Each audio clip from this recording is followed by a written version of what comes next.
From Councillor Nicola Matthews, Chair. Thank you. Item 2. Are there any disclosures of personal and prejudicial interests? Yes, Chair. Personal and prejudicial interest in item 5. I will be withdrawn from the room at that stage. Thank you. Thank you. Councillor White. Yeah, agenda item 5 that Andrew's a fellow councillor. I think personal interest, we should really all declare that. Okay. Be wise, yeah? Yeah. We normally do, don't we? Yeah, yeah. Okay. So we'll all declare an interest in that one then. Okay. Thank you. Sorry. Oh, sorry. Councillor Fogarty. Thanks. Yeah, just a personal interest on agenda item 1. Yes, not okay. Not on the committee, councillor. So. Yeah, I did seek advice, and I was advised I should still declare the interest. Okay, we'll record that for you. Okay then, sorry. Item 3 is to approve and sign the minutes of the previous meeting as a correct record, and you find that on pages 1.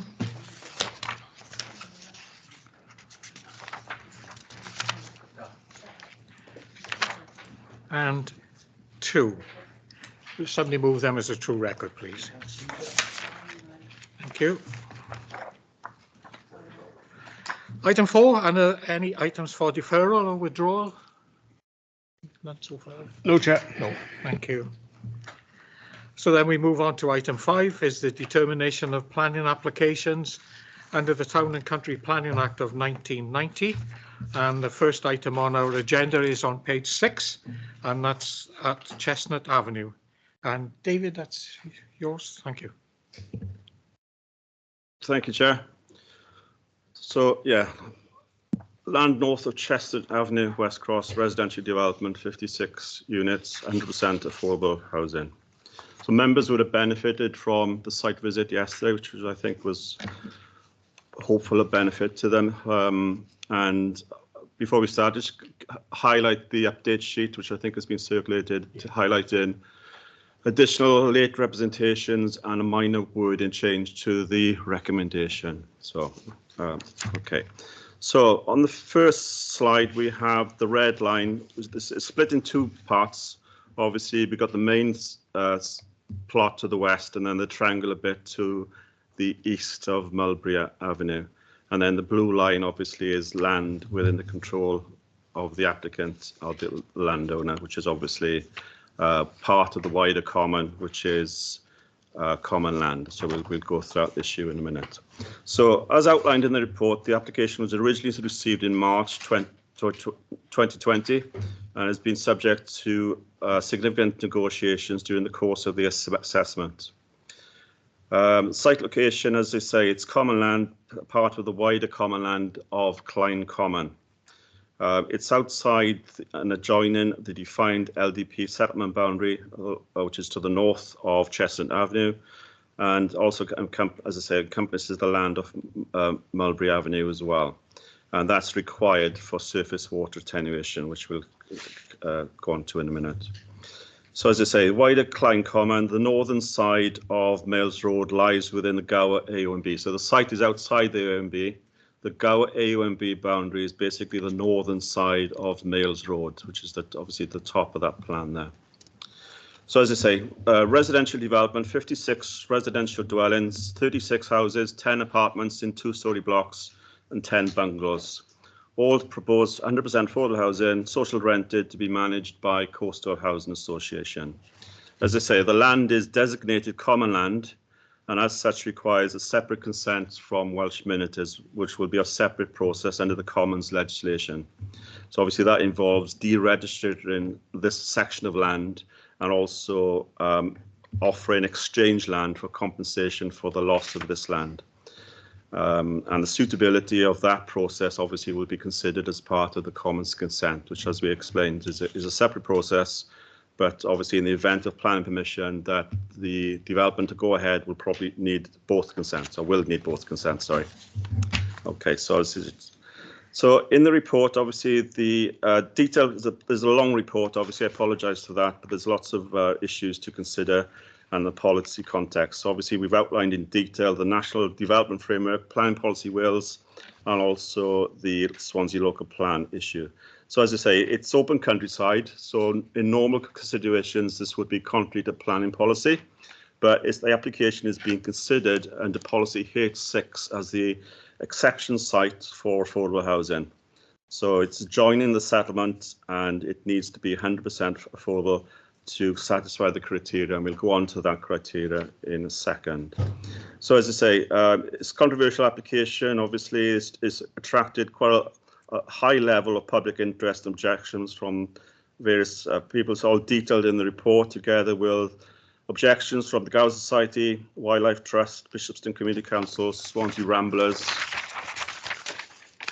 and there's representations as well from MP, MS, and the former councillor for the site, Mark Child, and obviously submitted representations when he was a councillor, and they're obviously included in the report in support of the application. So statutory consultees are together with internal consultees. I won't go through them, they're detailed in the report. So we'll crack on through the main issue of the development. As I say, it's outside the settlement boundary, so it's open countryside under policy CV2 and registered as common land. As I say, whilst it is common land, there is no specific development plan policy which precludes development on common land. As I say, that's a separate process. So the main issue is to consider the acceptability of that land under policy H6, which obviously goes against the CV2 policy. So if we go through, the presentation, please, Ian, and just to pull up the, if you keep going, sorry, we'll come back to that in a minute, and keep going, sorry, and again. There we go. Okay, I'll just pull up this, but this is obviously policy H6, which I put for members' benefit in the presentation. So obviously it's exception site, and it can only be permitted if those 6 criteria are met, and we'll go through those in detail. So the first one, is it a logical extension to the existing settlement and a scale appropriate in keeping with the character of the settlement? As I say, it adjoins the settlement boundary, and it's on the, as I say, opposite the existing settlement of Chestnut Avenue on the southern side. So it could be considered to be a rounding off of the settlement in terms of Males of West Cross, and you've got obviously the defined boundaries then of the common land to the north of the site and further afield the Gower A and B. So I think on this criteria, it is considered to be an acceptable and logical extension of the existing settlement, so satisfies criteria I. Criteria 2, is it site in a sustainable location having regard to reasonable access to a range of facilities? So as I say, it's in the settlement, on the edge of settlement of West Cross. There are facilities within West Cross. There's access to the schools. There are some shops facilities, and as we saw yesterday, it is on the public transport route as well, and so with frequent bus service. So in that respect, it is regarded as being a sustainable location. Is it of a size compatible to affordable dwelling standards? Yes, so yes, it will be. As I say, it's would be developed in partnership with Coastal Housing, and it will be delivered to DQR standards to meet local needs, so it satisfies that respect. Are there binding agreements in place? So yes, they would be. So in the event of approval, the affordable housing would be reserved for local needs in perpetuity, secured through the Section 106 agreement. Criteria 5, is it demonstrated there are no satisfactory alternative arrangements to meet with the need within the locality? Well, obviously, the reason why, to some extent, the application has come forward, obviously, is there is a severe lack of affordable housing within West Swansea, as we know, and there are no other alternative housing allocations within the locality. So hence why the site is coming forward, even though it's on the common land.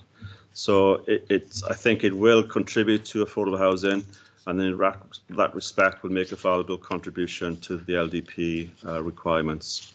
So criteria 6 is probably the critical one to consider. Is there any loss of important recreation, amenity or natural heritage values? So these issues are considered elsewhere in the report and the appropriate headings, but we'll go through them here. So whilst it is on common land, as I say, that isn't sacrosanct in itself. The issue to consider is whether the harm development on common land will occur through the development in terms of loss of recreation and amenity value.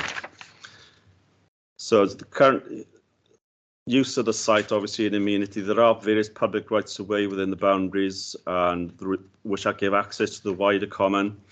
Obviously, there are parts of the common, as we saw yesterday, it was quite overgrown parts of it. There was lots of bracken, gorse, some scrubby woodland as well, which does have value, obviously, but it does hinder access as it currently stands. The active travel route, which we walked along the western boundary, obviously that is a public right of way, and that would be enhanced as part of the scheme, and that would obviously provide access and link to the wider network. And as we're probably aware, the council are currently providing an active travel route from Males Road, linking across Klein Common to the communities of Bishopston and Merton. So that will be constructed in the foreseeable future. This link would make a connection to that wider network. In terms of heritage, yes, there has been a phase 1 surveys undertaken to understand the ecological value of the site. In general, as we say, habitats present across the site. I mean, it's been degraded in quality. It's got lots of scrub encroachment. As we're aware, I don't think this part of the common has been grazed for many years. So obviously it has become overgrown, bracken and gorse, etc., and lots of regenerated trees. So I say it has got a value. There will be a loss of those habitats within the site, but obviously they would be compensated by the ecological management strategy for the habitat management on the site and the wider survey area, which was going back to the blue land we saw at the start of the presentation, which is common land, and the applicant has control over that area. So there would be an improvement. The mitigation would include things like improving habitats, clearance of bracken, and improving access to the wider common. So I think having regard to those issues, so yes, there would be some impact on the common in terms of those issues, but obviously having regard to the mitigation of the ecological management strategy, the impact is considered to be acceptable, and therefore in policy terms, it is deemed to be policy compliant to policy H6 and would provide a positive contribution to affordable housing. So if we move on to placemaking, do you want to, Ian, sorry, do you want to push back that presentation to the layout? There we go, fabulous. So this is the layout of the site, obviously. So we've got a single access point going into the site from Chestnut Avenue in the middle of the site, so that would result in the loss of some of the trees along the Chestnut Avenue. We would be looking to keep those retained trees as far as we can. You can see the trees to the west part of the site. So you see the axis then sort of loops around and forms a cul-de-sac to the west. So the layout has been dictated to some extent by the need for the retention of the woodland to the north of the site, which we saw yesterday, and also the need then to provide a green infrastructure and sustainable surface water features within the site to deal with surface water. Basically, as we saw, the site is damp, so there is a requirement and there is a potential there to not only compensate but provide betterment across the site as well. So you can see the attenuation feature in the right-hand corner. Obviously is where the water, obviously we saw the site slopes from west to east, if you like, and down towards Chestnut Avenue. So obviously the water follows the gradient, obviously, and it would pool in that corner of the site before it would be attenuated to under the road and then down through underneath towards Mulberry into the brook and hence out to Swansea Bay eventually. So obviously that would require separate SABs for approval, and as we say, we've got various swales within the development, so the need for swales green infrastructure has dictated the layout to quite a large extent. So in terms of placemaking, as I say, those have dictated the placemaking guidelines. The following points I would highlight within that layout. Obviously, as we've discussed, the edges of the built form have been set back with lots of green landscape buffering along the edges, and so that the houses effectively don't turn their back on the common. They provide an active frontage overlooking the common. The western northern edges respect the ancient woodland, as I say, and there is that strong landscape buffer right around the site, which would be offered appropriate native planting. The southern boundary has got some trees, as I say. We will look to keep as many as we can. We will need to lose a few, obviously, to allow the access to be built along the frontage, which is unfortunate, but they would be compensated for by new tree planting elsewhere within the development. If you go up a minute, Ian, sorry, if you go back to the that plan, sorry. Yeah, this is the constraints plan. As you see, the green area at the top of the page is the OMB boundary. The pink is the wider common land designation. And then that sort of greeny colour is basically the retention of the existing green corridor. So what this tries to do, obviously, is to demonstrate the views across and into the site. The northwestern top of the site is the highest part of the site. And having regard to that, the layout has been specifically designed to accommodate the 10 bungalows, basically to lessen the visual impact from outside the site. So, as I say, the majority of the landscape boundaries will offer pedestrian access to the wider area. The drainage swales are integral to the scheme, together with green infrastructure. And from a placemaking point of view, obviously, it's gone through various design iterations, and we're quite happy and to recommend approval of the final design presented to you today. So that there has been, in that respect, there has been a landscape visual impact assessment undertaken to assess the impact of the development from the wider views and the AOMB. And this is formulated with a strategic landscape plan. Ian, could you go down, sorry? That's the access. That's the green, and the next one. So that one. Sorry, that one. So the previous one. That one. Sorry. The image before you is the landscape, strategic landscape plan, which obviously picks up the retained woodland and obviously the drainage features, and obviously the quality of the lands, the green infrastructure within the site as well. And there you can see the boundaries along the site would provide the opportunity for landscape buffering and new planting. Okay, so the green, so the application has been accompanied as well by a green infrastructure strategy, which is basically incorporates the new planting and how it would provide and benefit the wider GI network across the site, and also provides the opportunities on this site, on the wider site as well, for ecological enhancement as well, with new native planting, and so that would provide an element of net gain across the site. So in terms of access to the site, sorry, if you go back to Ian, sorry, to that one. So obviously that is the layout into the site. It's a single access point, as I say, it's got visibility on both sides. Highways are quite happy with that. It's gone through various changes to the internal arrangement and also to the visibility. You can see the bumps on Chestnut Avenue. So in order to, as a traffic calming measure along Chestnut Avenue, it is proposed to implement traffic calming measures, and that will be secured through the highway contributions to the Section 106 agreement. As I mentioned, the rights of way, there are the right of way along the western boundary, which will be enhanced. There is also a public right of way along the southwestern corner of the site, which need to be diverted, and that's accommodated within the layout as well. And there are obviously, as I say, there are opportunities to provide further linkages across the sites through into the common. The impact of the woodland to the north has been considered, and as I say, that woodland would be largely retained as ancient woodland. So obviously that provides a secure boundary to the development site. In terms of the ecology of the site, obviously, yes, the application is sink and therefore it has ecological value. The site has been a subject of various surveys dating back from before the application was submitted and more recent surveys of the site last year. So obviously it has been surveyed to assess the presence of bats, birds and reptiles, etc.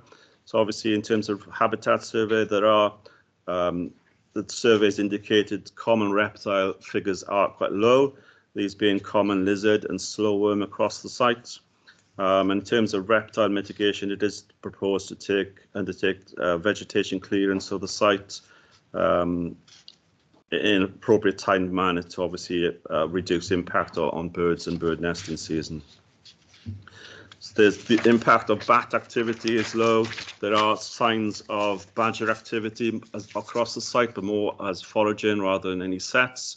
So whilst the site does have value for ecological point of view, because the application is accompanied by the ecological management strategy, which will basically provide enhancement not only to cost compensation, but of the wider site to join in as well. And obviously that would entail things like bracken removal, scrub removal, enhanced amenity, and obviously the opportunities for new planting for which will be of benefit to the ecology of the area. And therefore, from that point of view, that is deemed to be acceptable and would satisfy the ecological issues of the site. As I say, in the 106, I draw your attention, it is part of the section 106 to secure the landscape ecology management plan is based on the ecology management strategy through the section 106. So it is actually secured through the planning permission.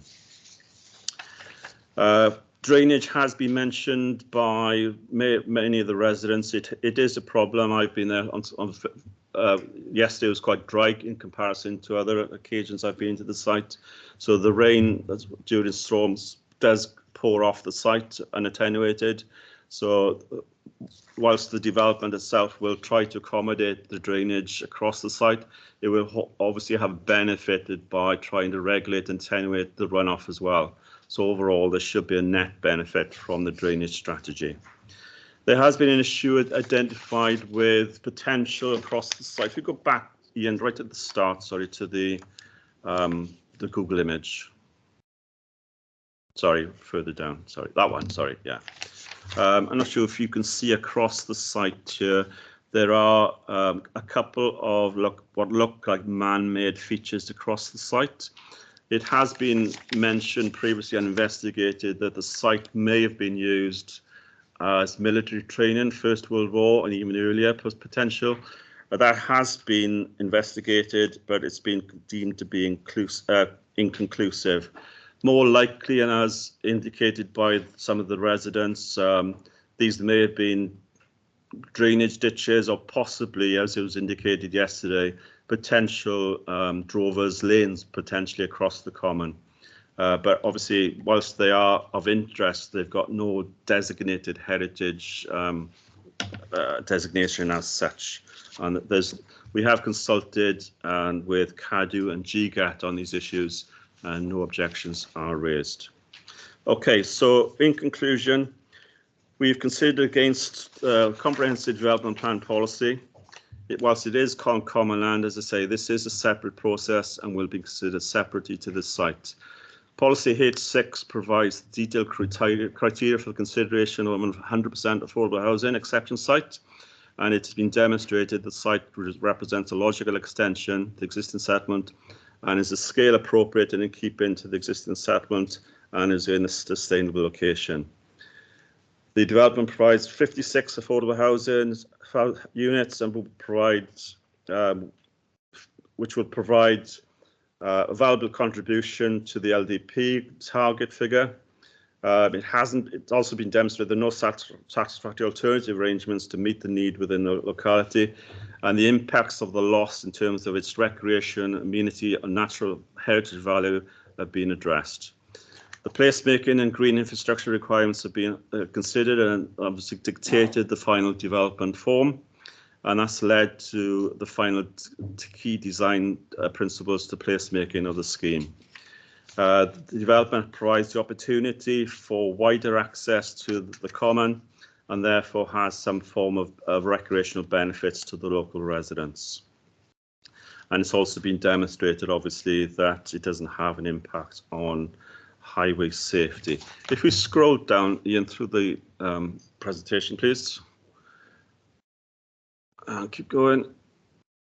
And again, it's the drainage layout. Our next one. So yeah, so I've pulled up some of the housing types just to give you a flavour of the type of housing provided. There was a question yesterday about PV panels. You can see this, it's got PV panels on the roof. So as affordable housing DQR standard, they will be built to a high standard and with high energy values as well. So that's a typical 2-storey dwelling. The next one, Ian, that's the typical bungalow. And then there's a couple of images right at the end, illustrated purposes. That's obviously the entrance into the site, which obviously CGI, which is what the scheme hopefully will look like. And obviously that's another image of the development. So the scheme before you is considered to be policy compliant. It's recommended for approval subject to a 1 of 6 in terms of 100% affordable housing, highway contribution of 30,000, and obviously the securing of the landscape ecological management plan. Thank you, Chair.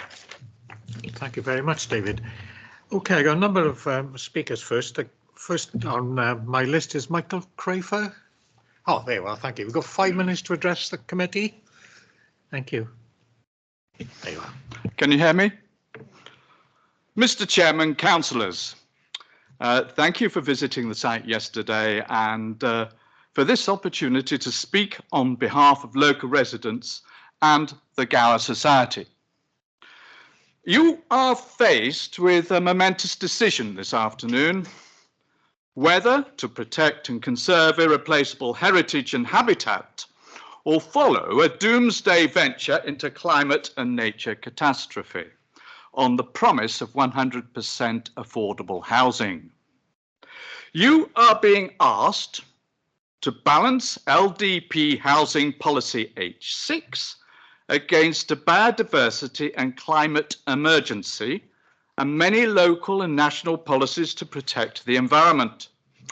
Of the tests for approval under your policy H6, I'm here to strongly contest number 6, that there is no loss of land of important recreational amenity or natural heritage value. These aspects have been totally undervalued by the applicant and planning officer's report.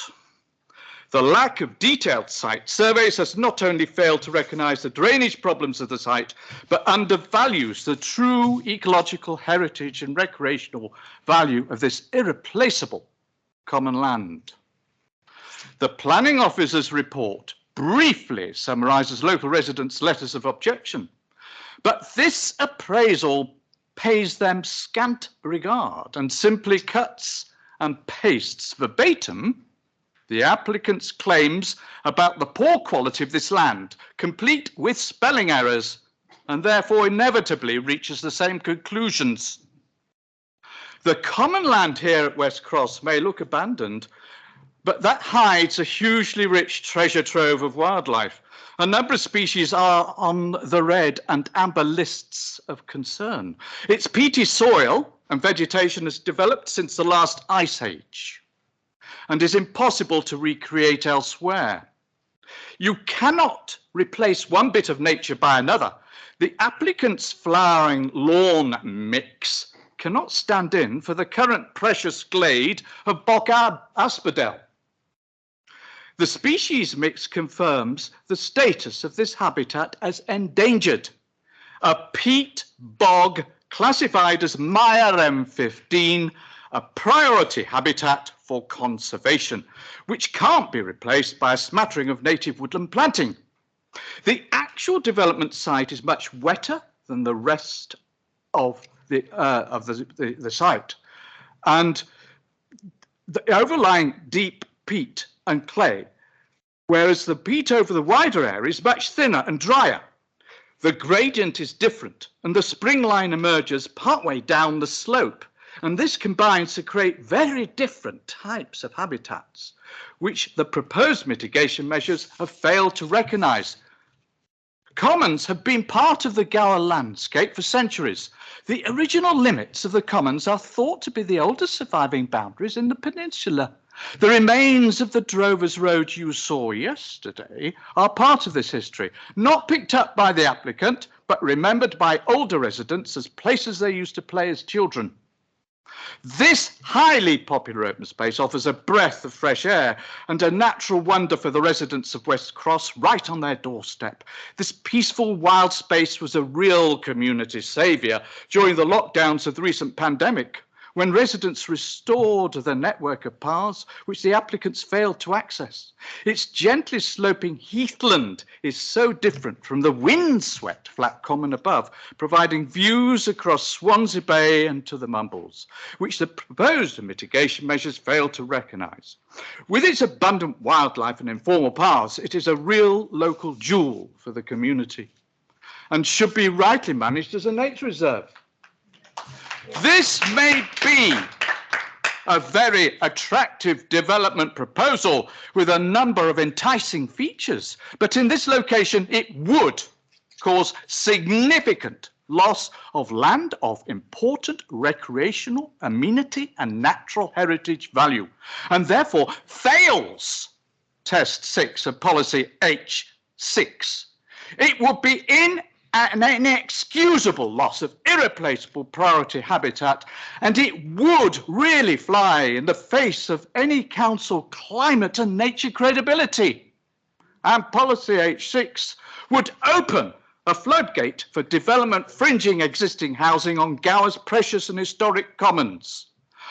I urge you to refuse permission on behalf of all those who value this landscape and treasure and gain enrichment from this wild place.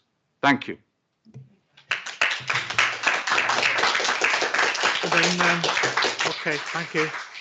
Mr. John, that's the agent. Thank you. Likewise, you got your 5 minutes.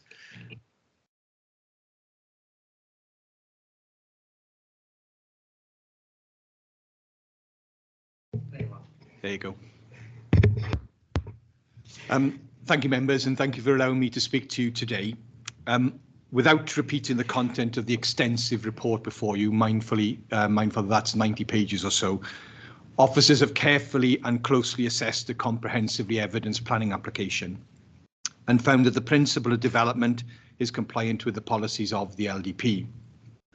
The application was submitted in March 2020 and has been over a 3-year period, subject to significant scrutiny by both council officers and external bodies to reach this stage and position. As your officers reports, the proposed development is wholly compliant with the key LDP policy, which is policy H6, in that it meets all of the specific individual criteria within it. In short, the site is considered to be in an inherently sustainable location, whilst the scheme represents a logical extension to the existing settlement boundary. Coastal Housing Group, in partnership with the applicant, are seeking to bring forward the scheme for sustainable and energy efficient housing, which will be 100% social rented tenure and DQR compliant. There will be binding agreements in place to ensure the units remain as affordable housing in perpetuity. Your council housing service has outlined their support for the proposed development, given that it proposes a mix of units, sizes and types which meet local needs. To support the application put before you today, extensive assessment work was carried out by the applicant and the wider design team, both at pre-application and planning application stages, to ensure that a well-designed and thought-out proposal is submitted. The supporting documents include a range of surveys and reports. Through extensive consultations with internal and external consultees, the scheme has been found to be acceptable in all respects, including design and visual landscape effects, ecology, contamination, highways, and subject, of course, to conditions. Consequently, there have been no technical objections raised by any consultees towards the proposal. A placemaking and green infrastructure-led approach has informed the proposed layout of the site, with important ecological and landscape features retained and enhanced. It has been accepted and concluded by your officers that the development will result in biodiversity net gain, in that appropriate mitigation and enhancement will deliver a multifunctional GI network within the site. In addition, the scheme will bring about drainage betterment through attenuation and suds provision, which will be carefully designed to be both visually pleasing and safe. In terms of landscape and visual impacts, the Council's landscape officer has confirmed the scheme to be carefully designed to minimise impact from key viewpoints and primarily the AONB. With regards to highways, the local highway authority have conveyed their support, concluding that the proposed access into the site is safe and appropriate, and that the surrounding network had adequate capacity to accommodate the development. As you heard from officers, a Section 106 agreement and a highways contribution will be in place for traffic calming and reduction along Chestnut Avenue. In terms of common land, and as confirmed by your officers, the deed registration is a separate legal process that has no bearing on the merits of this proposal. It requires consent from the Welsh ministers. Whilst a separate matter, considerable work has been undertaken to secure and provide compensatory provision. Without such approval, the scheme will simply not progress. The scheme will make provision for the management and maintenance of the wider common well beyond the bounds of this site.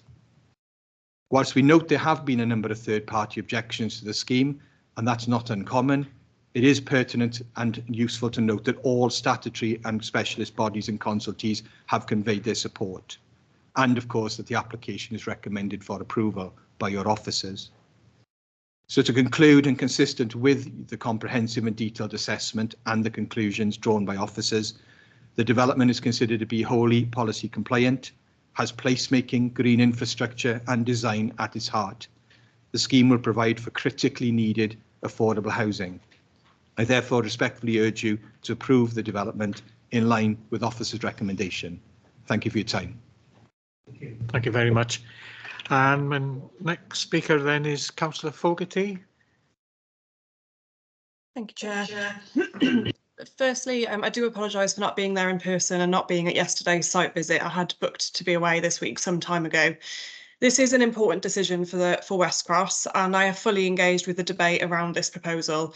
And today I offer thoughts that have taken a great deal of time and care to compile. We need to be clear that this is not about green space being developed for profit. If this were a proposal for market housing, I would be wholeheartedly opposed to this scheme. Social housing is exactly what is needed in West Cross. Although smaller sites may be available and brownfield sites are always preferable, what is really needed is not an either or, but sadly a both and. A site of this scale will be necessary to meet need locally. In addition, these are low maintenance, energy efficient properties, meaning residents will benefit from low bills and low carbon emissions. This development would offer 56 households currently on the 1,000-strong waiting list a place to call home.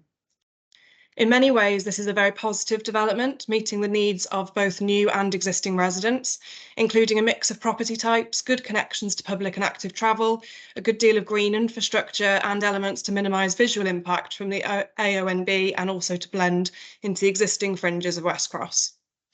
However, the committee should be under no illusion that this is an easy decision. The ecological value of the site is significant, even if under management in recent years means the quality of habitats is diminishing. It should be noted that there does not at first glance appear to be an obvious window to clear vegetation at the site, for example, with no clearance permitted during bird nesting season or reptile hibernation season, which covers most of the year. I am grateful for the confirmation I received today that the ecological management plan covers the wider common area surrounding the development site, meaning that access to this part of the common should be improved and its habitats recover from undermanagement over the last few decades. I am concerned there appears to be peat in the site, a valuable carbon store, and I'm not clear how this will be disposed of during development without considerable carbon release, and I would be grateful if anyone present today can shed light on this matter. On drainage, the SUDS process should mean that if anything, drainage further down the hill will be improved. However, it is essential that this authority is meticulous in overseeing the SUDS process at this site, as flooding is already a very serious issue. If the drainage strategy does not work, it is the existing residents of West Cross who will have to live with the consequences. I am concerned that the proposed attenuation basin on the corner of Chestnut and Mulberry Avenues could be a magnet for antisocial behaviour, including fly tipping. I would prefer that this is sensitively landscaped and considered an amenity for wildlife, shielded from public access through vegetation, which will further mitigate on biodiversity concerns. On traffic, the speed mitigation measures included in the application are welcomed. I do think that more could be done to slow down traffic, particularly on Chestnut Avenue. Of course, today's decision is not the end of the road. I am aware that many of the objections to the application are related to the proposed swap parcel of land. These are not the subject of our discussion here today. While I reluctantly support this application, I do ask that stringent conditions are put in place in line with the recommendations from the planning officers to ensure that A, only and absolutely only forever 100% affordable rented accommodation is permitted, and that no future application to amend the terms of planning permission to allow properties for sale be allowed. B, the benefits to drainage in the area are fully realised. C, any harm to biodiversity is minimised and mitigated. D, carbon release from removal and disposal of peat bog is not permitted. And E, the opportunity to reduce traffic speeds on adjacent roads is maximised. And I thank the committee for their time. Thank you very much. Now, moving on then to the committee, I see another West Cross member already here with us. So would you like to address the committee, please, Councillor Keaton? I again apologies for not being in the room. I am concerned about the SUDS. I am really concerned about the SUDS. I want to thank the planning people who sorted out the site visit yesterday. Well, I went on 2 site visits yesterday. The first one was to the Chestnut site, which was very enlightening, and then on to the Cherry Blossom site, where I was able to see a SUDS, which is a wonderful site, but I was able to see a SUDS, looks like a sinkhole to me, enormous hole, and no protection around it, and no intention of putting protection around it. And my concern was, could we half fill it with gravel? I was told, no, it wouldn't work. The drainage would not work if it was even half filled with gravel. Now, going back to the Chestnut site, where there is this another big sinkhole, I'm talking about 6 foot deep. I mean, that's what it says in the plan. If they can't fill it, half fill it with, or fully fill it with grit, which I thought was the case, although they say a little knowledge is a dangerous thing, and I've only had 1 day's training in SUDS, and I'm sure the people who have done this have had a lot more. But it's not going to be good for wildlife, because they're going to go down and think it's safe and go into the pipes when it's dry, and then if it deluge of rain, it's going to drown them. And there's no gentle sides for wildlife to get in and out either. So that is a real concern for me. And I also am concerned that if, as they say, and I have to believe it's true, that even partially filling it with grit would actually stop the drainage, what's going to happen when people start fly tipping or throwing rubbish into it? Because it's going to be very hard to clear out. Now, we all do our fair share of litter picks, but how do you litter pick into such a big hole, which will be probably very muddy? And that is a concern for me, because we already know how anyone who lives around that area knows how flooded it gets. And that is a real source of concern. But, you know, I really want these houses built. I wish it wasn't on that space, because it is a valuable space. And there's going to be an awful lot of carbon let when they start digging it all up. And I really, it's a conundrum, but really my chief concern at the moment is, what about the SUDS? Because I really am concerned about it. Thank you. Okay, thank you very much. Any member wish to speak first? No? No?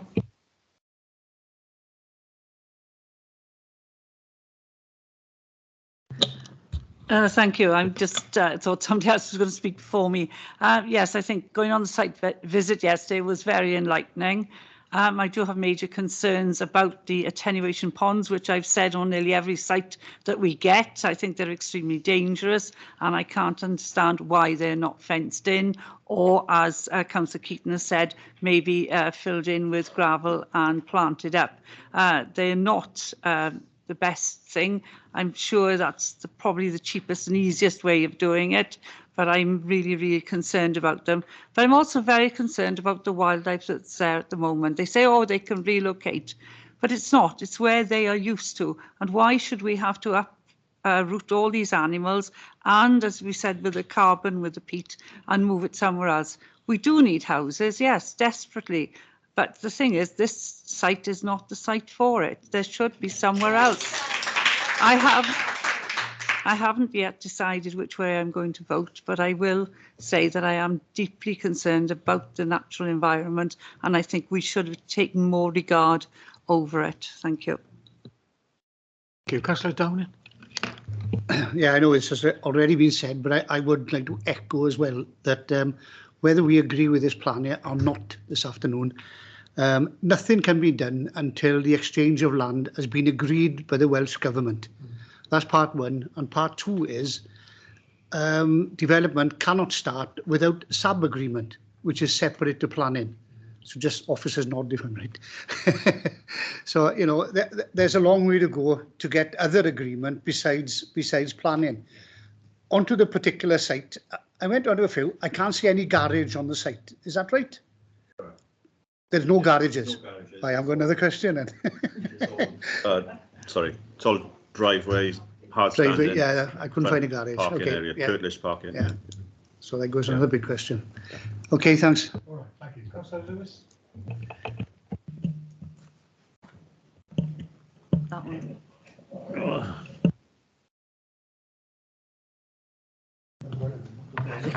Chair, well, it was nice to see drainage works on the thing here, because these days drainage is a big problem, not just here, everywhere. And I think every planning application where there is a problem with flooding, it should be addressed. And the only thing I'm concerned about, this is the second one we've had in a few months or a year perhaps. We had a land down in Mumbles, which was pure agricultural land.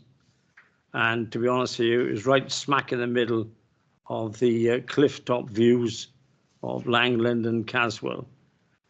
If we're going to start nibbling away at green spaces, in a few years' time, we'll regret it, because I think that, can I say, I have got in my own ward council houses and by the same company, and they have fitted in very well and well.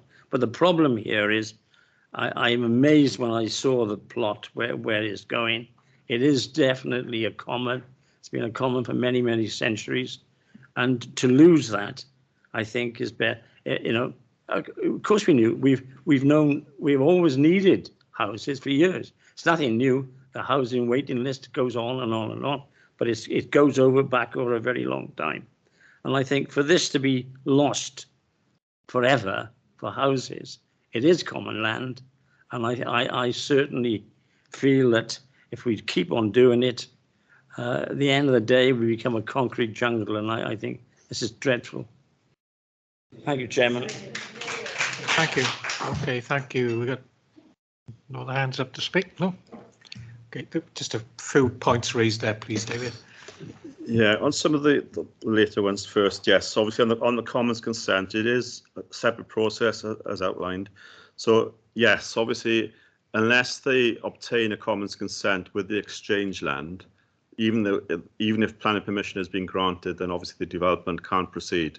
So if in the event of planning permission being granted, commons consent could be refused, and therefore the scheme wouldn't proceed. So yeah, so hopefully just to emphasise, it is a separate process. So you do need separate approvals for the development to proceed. SABs has been mentioned, SUDs has been mentioned. Obviously, what's been accompanied with the application is essentially is the drainage strategy, which is how the site would be drained in principle, accommodating the principles of sustainable urban drainage. And as I say, we've got the various swales and the attenuation pond feature, which is in the southwest corner of the site. So it is a separate approval. So obviously what the drainage strategy as the planning application is trying to do is to establish the principles of how surface water would be dealt with across the site. And I think that's been demonstrated within the application. The detail of that implementation would obviously be through the SAB approval. And the SAB approval as well, as far as I'm aware, would certainly pick up maintenance obligations as well. So it's not just developed as a pond and then forgotten about. There will be a maintenance obligation on behalf of the landowner to, or maybe in conjunction with the council, depends how it's adopted, to manage future maintenance obligations. To obviously, if it is subject to litter, they do silt up sometimes. Obviously, it would need maintenance on quite a regular period or during its future years. Social rented housing was mentioned, so that would be secured through the Section 106 agreement. So obviously, so it would be secured in perpetuity as far as I'm concerned. So there's no reason why that should be deviated from. And obviously, having regard to the recommendation under policy H6, if it's not retained, then if we did have an application in the future to relax that 106 requirement, obviously, in my opinion, it shouldn't be considered favourably, obviously, because it would be contrary to the policy of why we would be granting the development. The peat has been mentioned. So, yeah, I mean, obviously the site does have ecological value, and so we've established that. So it is very much an unbalanced decision about why we would allow this development to proceed. I can't give you any, I'm not a qualified ecologist in terms of the quality and the value of the peat, but obviously what I could say and give some assurance is that obviously we have ecological management plans across the site, and obviously that would be the opportunity to how we would accommodate and reuse the peat, just obviously to try and mitigate its loss as far as we can. Attenuation pond was mentioned. Obviously, yes, there is no requirement for fencing as such. But having said that, obviously, as part of that, it wouldn't be left to be open. There would be a planting requirement as part of the green infrastructure and landscaping. So that would be a part of a natural feature, as it were, which would allow planting to, if you like, to enclose the pond so it doesn't become a magnet, if you like, for antisocial behaviour. So obviously, and that is, there's also a requirement of the SAB, I understand, in terms of providing biodiversity value as well. So it wouldn't be open, so there would be an opportunity for suitable planting, and which was obviously enhance its quality, not just as a surface water feature, but obviously as an ecological feature in itself as well. I think those are the most points, Chair.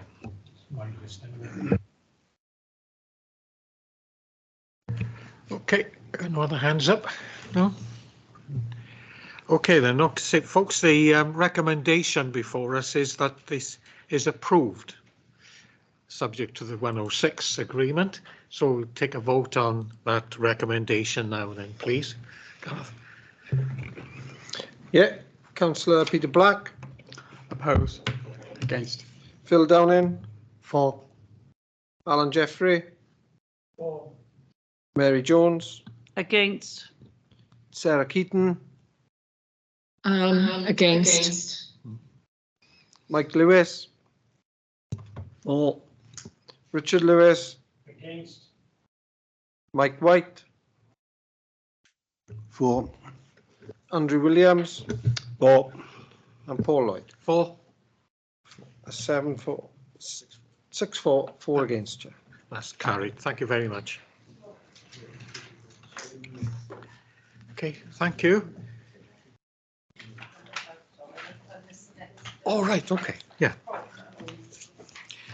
Okay then, the Next item is item 2 on our agenda, which is the site south of Fabian Way.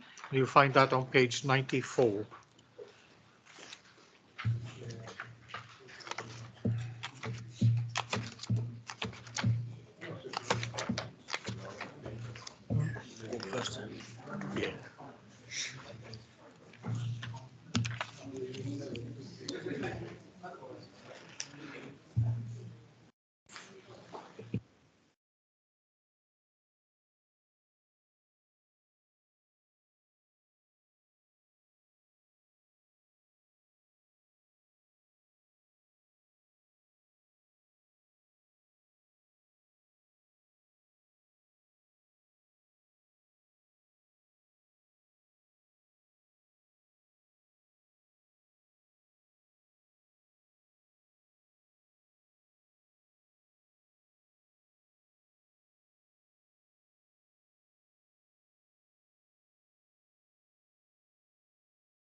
The sound gone? I can't hear anything either. Oh, right. It's not We're just me. we're just waiting for the public to leave. Okay.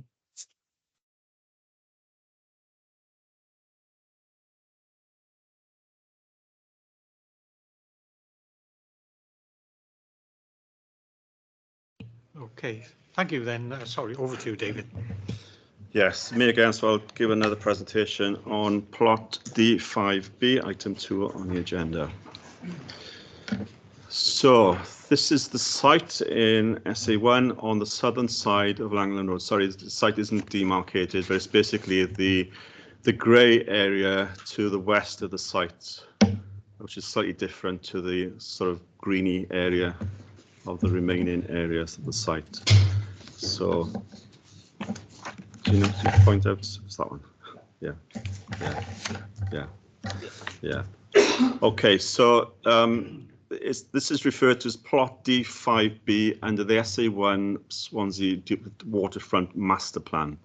So under which there was or is an outline planning permission which establishes the land uses across the SA1 development site.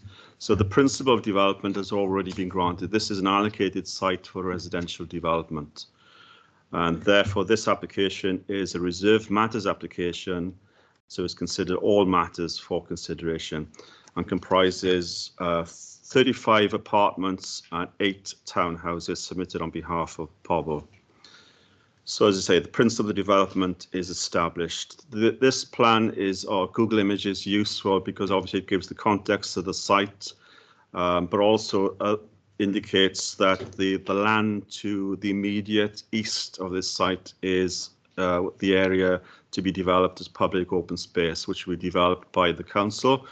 The land has been dedicated to the council from Welsh Government, and we have a financial contribution to develop it as part of the wider SA1 master plan. There's 3 parcels of land. This is the largest one. The land to the far eastern side of this plot is a further development plot, which is subject to a further application, which will come to committee in the near future. So we've got these 2 end development plots and the public open space within the central area, which is an important consideration. So the site is within the strategic development framework policy SDK for SE1, the Fabian Way corridor, which allows a mixed use residential, commercial and employment area. So the policy identifies that SA1 has a master plan linked to it, which I just referred to, and sets out specific plots and capacities for various land uses. So that consent was originally granted in 2002. It's been updated by various Section 73 permissions ever since in 2008 and again more recently in 2015.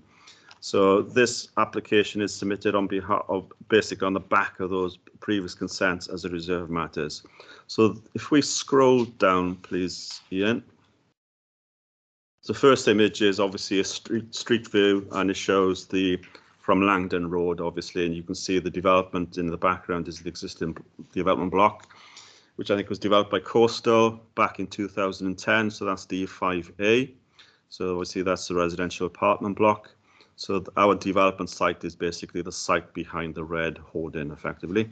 And as you can see, it fronts on to Prince of Wales Dock, the promenade, and obviously it has four frontages, obviously, with the back bounded by the existing development. So if we go to the next slide, and so I don't know if you can see this in detail, but what this is trying to show effectively, this is the SE1 land master plan, and it's basically showing the land use. And effectively, if you could read it, basically D5B is designated for residential development. And again, it reiterates the principle of the development. And the next plan, Ian, is basically it's attached to the master plan, which basically gives indicative story heights for each development plot. And again, D5B shows a maximum development plot as 5 stories. So the application submitted today obviously is in accordance with the master plan, hence obviously its submission as a reserve matters application. So just to reiterate, we aren't considering the principal development on this plot, it's just the scale, layout, appearance, access issues effectively. So whilst it is being developed by Pobble Housing, and I think the intention is to provide all the units as affordable housing, there is Section 106 planning obligation applicable to SE1, which basically provides for or requires that all developments provide 10% affordable housing. So obviously that will be tied up on this development through the Section 106 obligation. So we go to the next slide, please, Ian. So this is the layout. Obviously, we've got, as I say, the existing development block to the west of the site. We've got the proposed open space to the east of the site, and obviously the Langdon Road frontage provides access into the development. And obviously it's centred around a courtyard, which provides the car parking. And therefore, obviously, it has a frontage along the promenade to overlooking Prince of Wales Dock. So obviously, the general layout placemaking guidance obviously has been designed to respond to the existing built form and the open aspect of Prince of Wales Dock. So it's single access point from Langdon Road.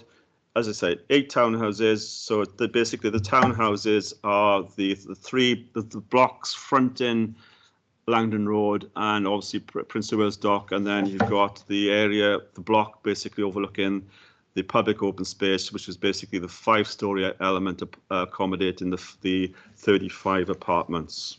So obviously it provides a strong frontage to Langdon Road, Prince of Wales Dock, and obviously the open space as well. So I'd say central courtyard area, principal materials are facing brickwork, grey aluminium windows, 43 units. It has 29 car parking spaces, and we'll discuss that in a little bit. So the project has been discussed in quite detail by the council's placemaking officer in accordance with the adopted residential SPG, and obviously it's deemed to be acceptable, and that's detailed in the report. The site is in a sustainable location in SE1. Obviously, there are a number of facilities within walking distance. So its scheme has an urban density which is appropriate for its dockside location and in accordance with the guidance for the SE1 master plan. So as I say, 3 to 5 stories. The townhouses would be 3 stories. The apartment block is 5-story. If you could put the next slide up, Ian, please. That shows you the elevation. So you've got the townhouses, which are 3-story, and then the apartment block is 5-story. Obviously, the 3-story townhouses would be adjacent to the existing 5-story coastal block to the west of the site. So it provides a warehouse type appearance, which is appropriate in accordance with other developments which have occurred in recent years along Langdon Road. All 43 units, will have access to outdoor private amenity space. Obviously, they're not suburban type gardens. Obviously, in SE1, there is a compromise, if you like, in terms of achieving a high density the urban grain, and obviously that's compensated for by small terraces and balcony areas, etc. But as I say, it has got access to the open space which will be provided in the near future in conjunction, hopefully, with this development. objections have been received in terms of neighbouring impact in terms of building heights, but as I say, the development accords with the SA1 master plan, and the 5-storey development is in accordance with the appropriate urban scale and in keeping with the adjacent apartment block, which is referred to as Harbour Quays.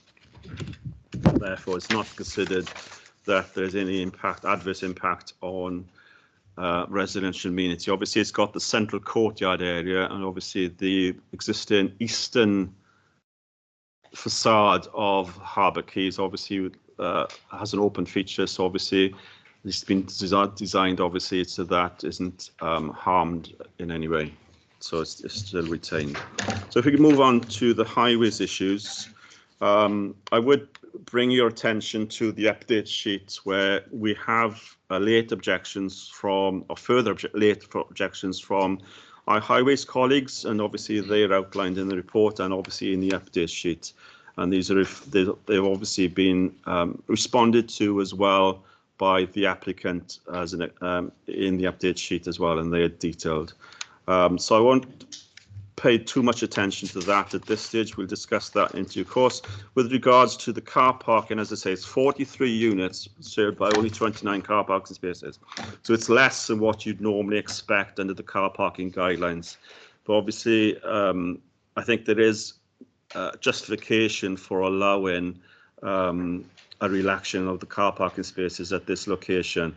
This is a sustainable location within facilities within walking distance, and the arguably as well, I think the current car parking standards are slightly outdated in terms of having regard to the evolving planning policy in the respect, certainly in future Wales, planning policy Wales, which basically are encouraging a relaxation of parking standards in sustainable urban locations such as this. So I think there is a justification in policy terms. So it is outside the city centre core, but obviously it is within walking distance of various facilities, and it's accessible to those facilities.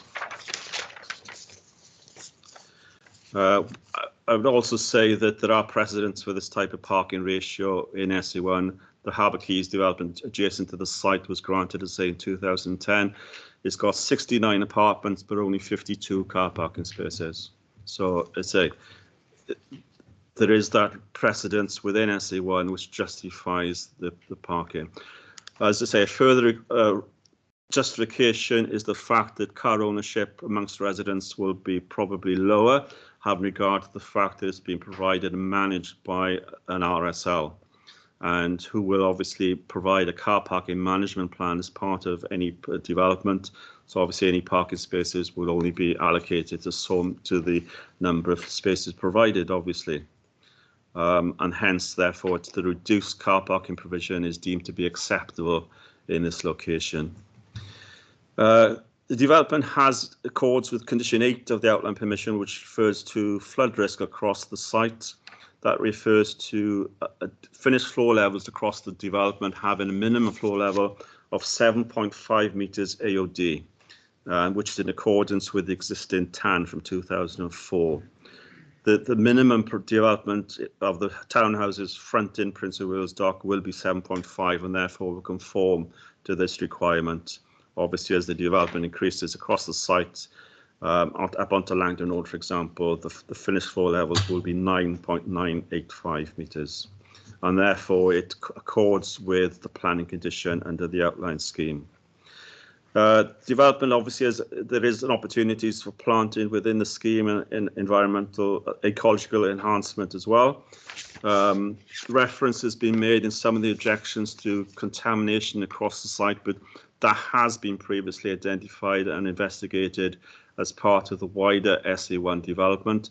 Notwithstanding that, there is a condition on the outline which requires each individual site to have regard to a site investigation per plot as each plot is developed. So that's covered by the planning condition.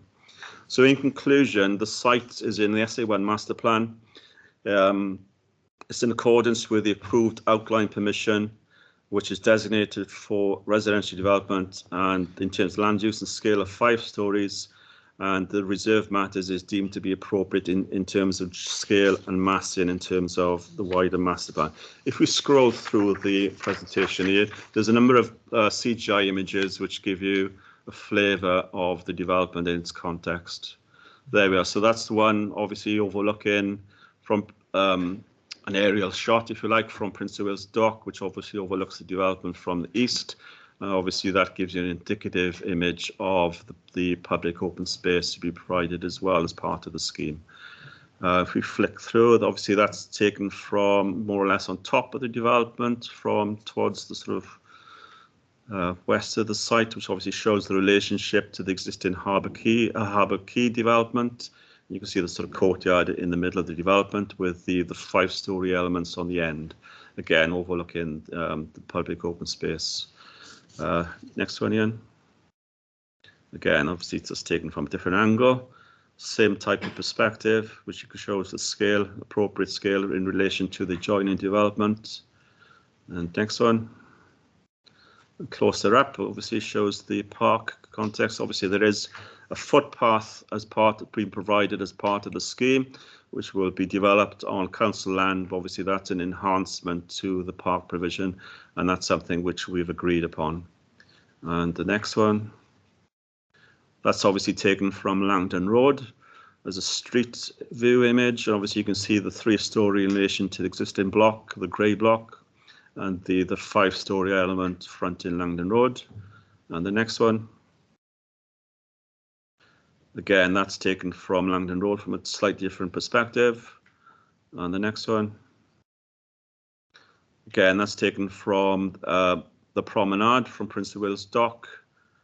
Is that the last one, or is it another one? Oh, and there's 2 more, sorry. These are taken from inside the site, obviously taken from the courtyard to give you the show in the car parking, and obviously the existing relationship to the apartment block and the townhouses on the left. And the last one, so obviously that's a different overlooking to the south of the site, and then the white obviously is the existing D5A block. Okay, so that's the end of the presentation. So as I say, it's recommended for approval, and it's subject to the 106 to provide for 10% affordable housing. Thank you, Chair. Thank you very much, David. Excuse me. Okay, I got first speaker, Steve Jones. Ask yourself. Okay, you got 5 minutes to address us. Okay, thank you for the opportunity to speak on behalf of the residents. We are actually talking about principle here, because outline permission 2015-1584 states the land use master plan should be reviewed, submitted to and approved in writing by the local planning authority every 2 years. Mr. Owen confirmed in response to a solicitor's letter that the land use master plan had not been reviewed since 2015. Therefore, the master plan is no longer valid, and no planning application related to it, like this one, should be approved or even considered.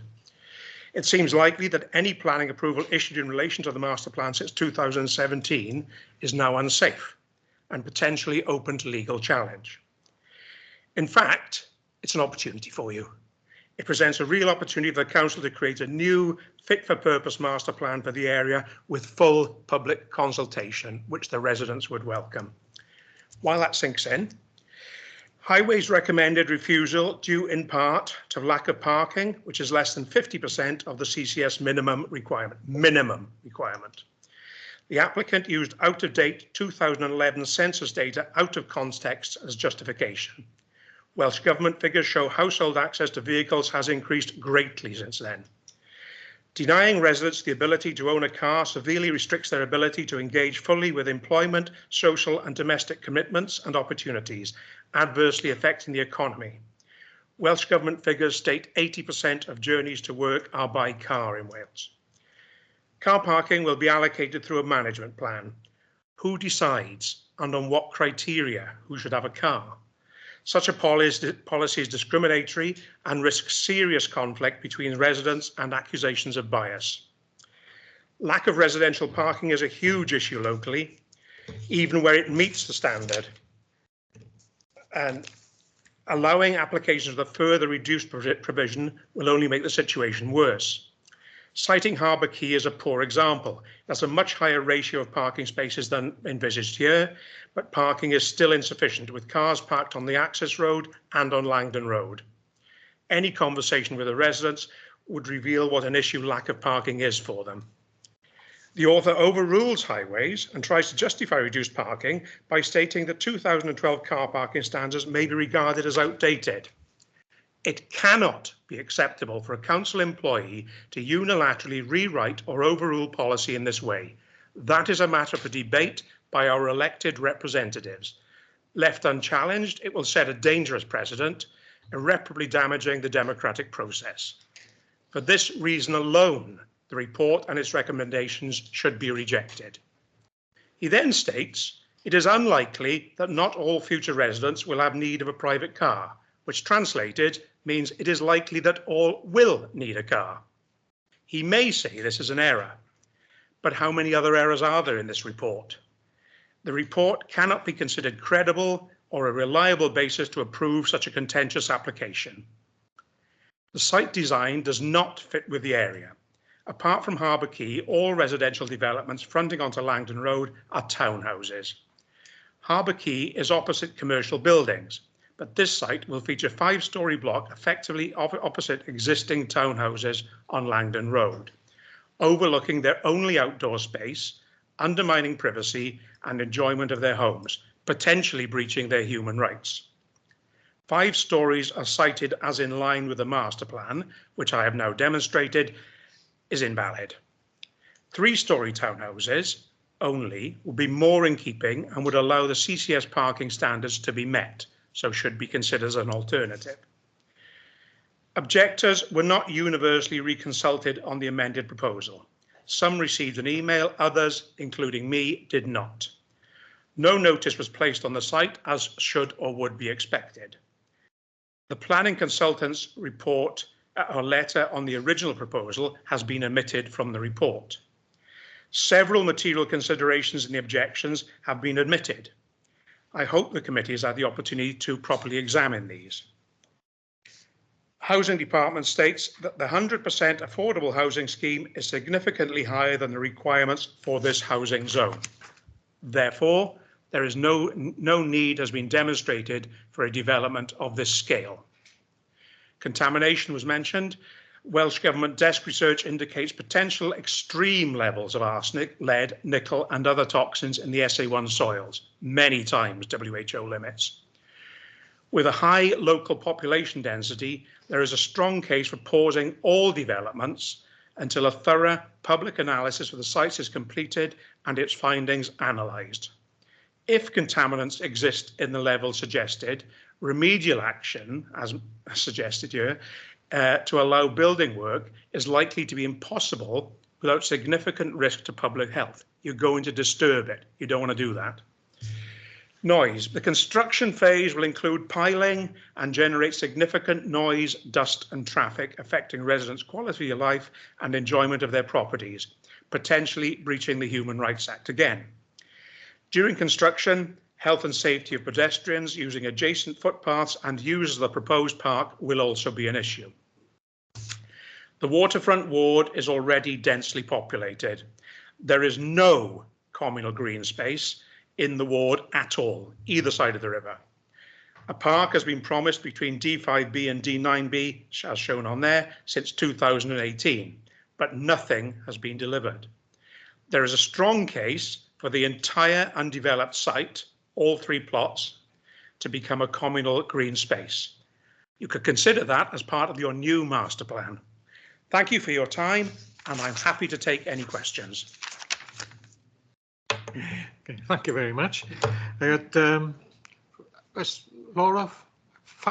Can I say it's Fowler? Is it? Fowler, that's correct. Thank you. Yes. You've got your 5 Chair. minutes now. Thank you. Good afternoon, Sorry, members. Mr. Jones, can you put your mic off, Mr. Jones? Great, thanks.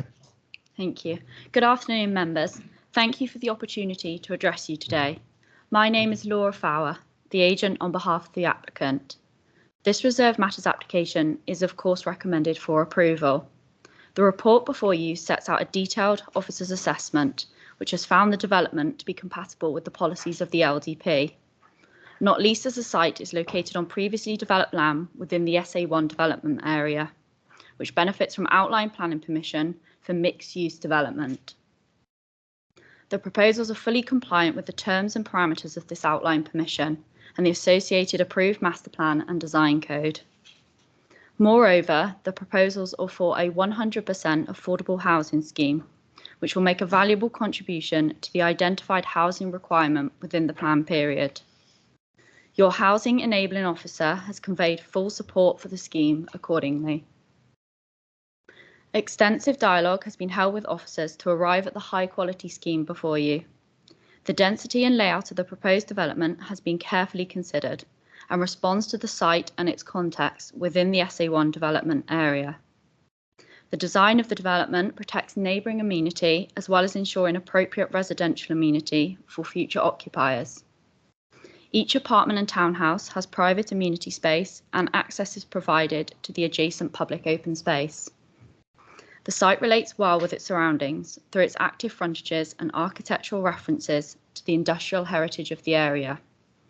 Soft landscaping and SUDs are integrated into the proposals, providing a significant betterment in terms of the site's contribution to the green infrastructure network and placemaking.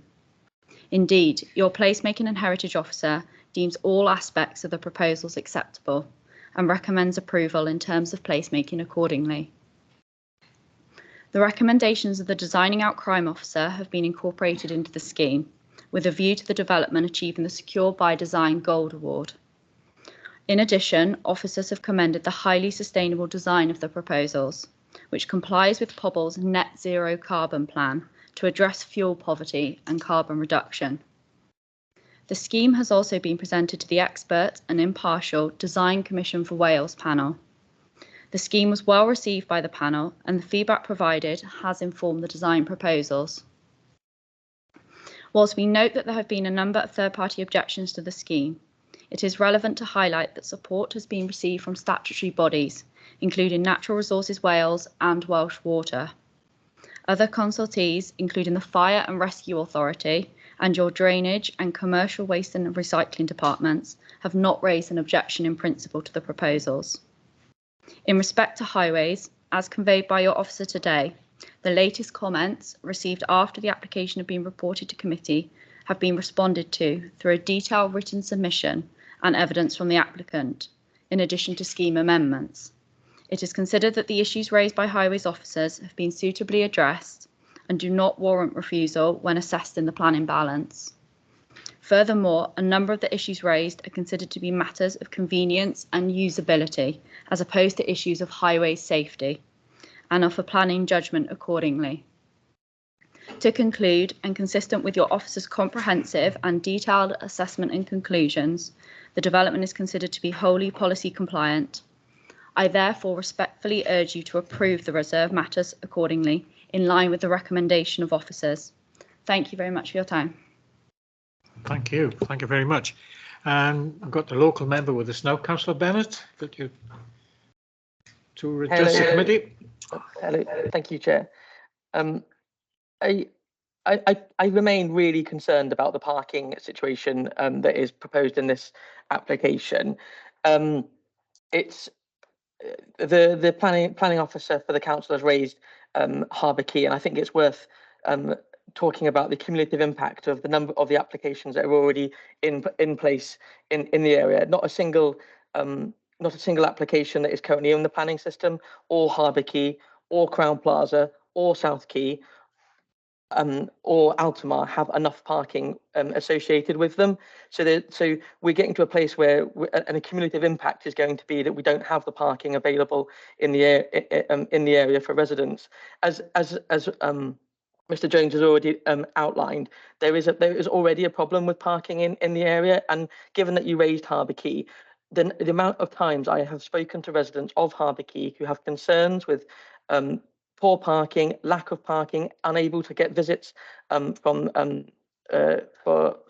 carers and family members, the wanton use of the disabled bay that I have myself has reported on numerous occasions.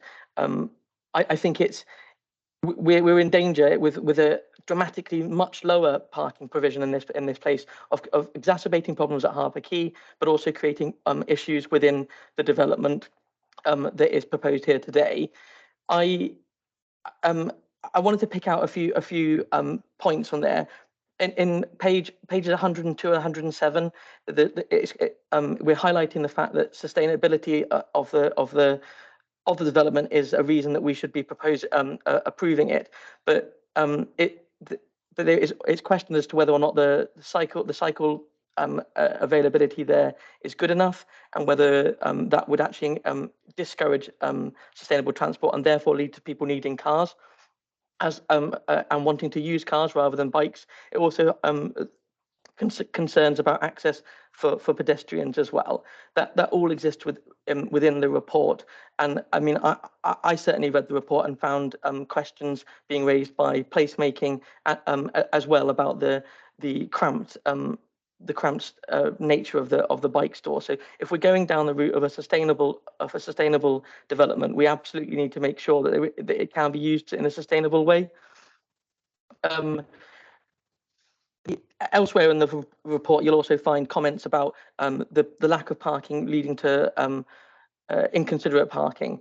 And I want to pick out on page 102, it is noted that Wales, I assume Mid and West Wales Fire and Rescue, has raised concerns regarding the internal layout with regard to accommodating fire tenders for fighting fires within the development. Given there is no alternative vehicular access, then this is an unacceptable arrangement. From a safety perspective, surely we need to take that really seriously. We have enough issues in SA1 and the Maritime Quarter with fire safety as it is, without adding a burden to this. All the reports so far suggest that a fire tender could access the site, but barely. That minimal access, if people start parking inconsiderately, could mean that a fire engine, a pump would not have access. And what we don't really know from this report so far is what the predetermined attendance from the fire service would be. So if the predetermined attendance is more than one fire engine, which for a multi-storey building I would expect that to be the case, then how do we expect to get more than one fire engine in a development where there's already concerns about just the one? So I'm concerned about it from a parking perspective. I'm concerned about it from a community cohesion perspective. I'm concerned about it from a safety perspective, and I'm concerned about it from a sustainability perspective. I welcome social housing in the ward. I welcome development in the ward. We all know there is plenty of spaces in the area that need development. What I'm questioning is the scale of this with the lack of parking. We can look across the city centre. We can see various areas where there is not enough parking for residents, and we all know the outcomes of that. We have an opportunity here to make sure that we do a modern development in the unique circumstances of SA1 that takes into account that we need to allow for people to have cars, where we don't have those opportunities in other areas that are already developed. So let's take an opportunity to make sure that the scale of this development has the parking that's needed, because where we haven't got the parking needed, we've already got problems. Thank you. Okay, thank you very much. Councillor Lewis. Chair, before we come in, could we hear the Highways Officer's comments on the response to the because we've got two appendices in front of us here. One updates, one highways, and then a response. I'd be interested to know what her assessment is of the response. Yeah. Okay, Amanda. Yeah, Councillor Black. Yeah, that's perfectly fine. Just a point of clarification. We were consulted on the amended plans on the 16th of February with a 14-day consultation period. So when we responded on the 28th of February, we weren't late. We were within the time constraints that we were advised to be responding within. Yesterday afternoon, I received the amended rebuttal from Geraint John Planning. Obviously, 24 hours is not sufficient to look in any great detail at what was contained. I've had a number of other meetings that I've been having to attend, and I haven't had a chance to give it due diligence, which is not surprising given I've only had it for less than 24 hours. I mean, a lot of my comments I consider still stand with regard to access for fire engines, notwithstanding that the fact that I originally raised the lack of parking as an issue, which the planning department, the RPA, decided was not sufficient to recommend refusal and that it would not result in highway safety issues.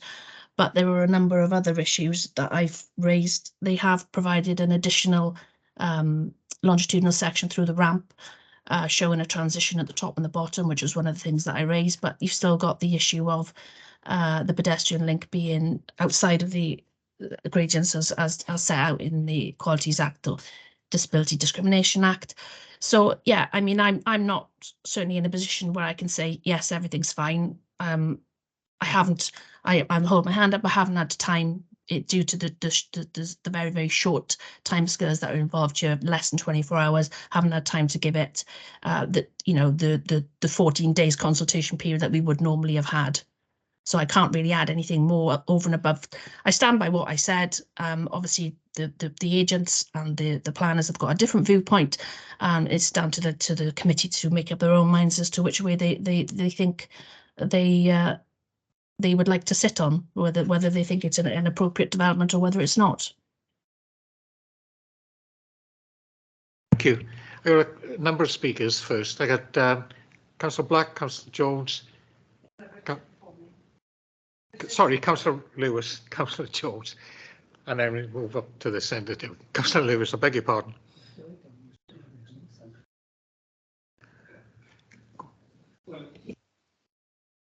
Chairman, a few days ago I saw a television programme on parking, and it was people in wheelchairs and prams were complaining about people parking on pavements.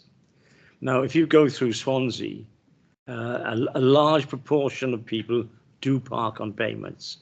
Now, if we are putting up a building and restricting the number of cars, it has happened in other areas where it's for elderly people. But again, you can't, if they are old, they may still be driving. So, and the other thing is this, if you go to places like Singapore, there's virtually no private ownership of cars because you've got such a wonderful transport situation in the whole of there. The cars are allowed. You have to get permission of the government to buy a car, and when somebody dies, you might be lucky to have a car to buy. But all I'm saying, I think, and certainly what Amanda has said, I think really and truly for her to have 24 hours is not the way to do business. And as far as I'm concerned, on that account alone and the way the parking's laid out, I would vote against this application. Thank you, Chairman. Councillor Jones. Yeah, can I ask Jonathan first if am I allowed to take part in the debate and vote? Because I did go out before the presentation and I sort of came in when it was being presented. Thank you. Thank you, Chair. Yes, Councillor, I think it all depends whether you think if you've read the report beforehand and familiar with the issues, and whether you think you've heard enough from the officers who've spoken to make a decision. If you don't think so, then you could abstain. But if you think you've heard enough, then you can carry on and vote. Thank you. So can I ask my question now, please?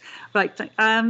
It's about the parking, obviously, but in my case, I was looking at the response that we had, the update sheet, and it's saying about the no disabled parking provision, but there is one space now, and it's, I think it's near apartment block 2, but it also causes a problem because people wouldn't be able to access, I think it was the ramp that Amanda referred to, but it also says that this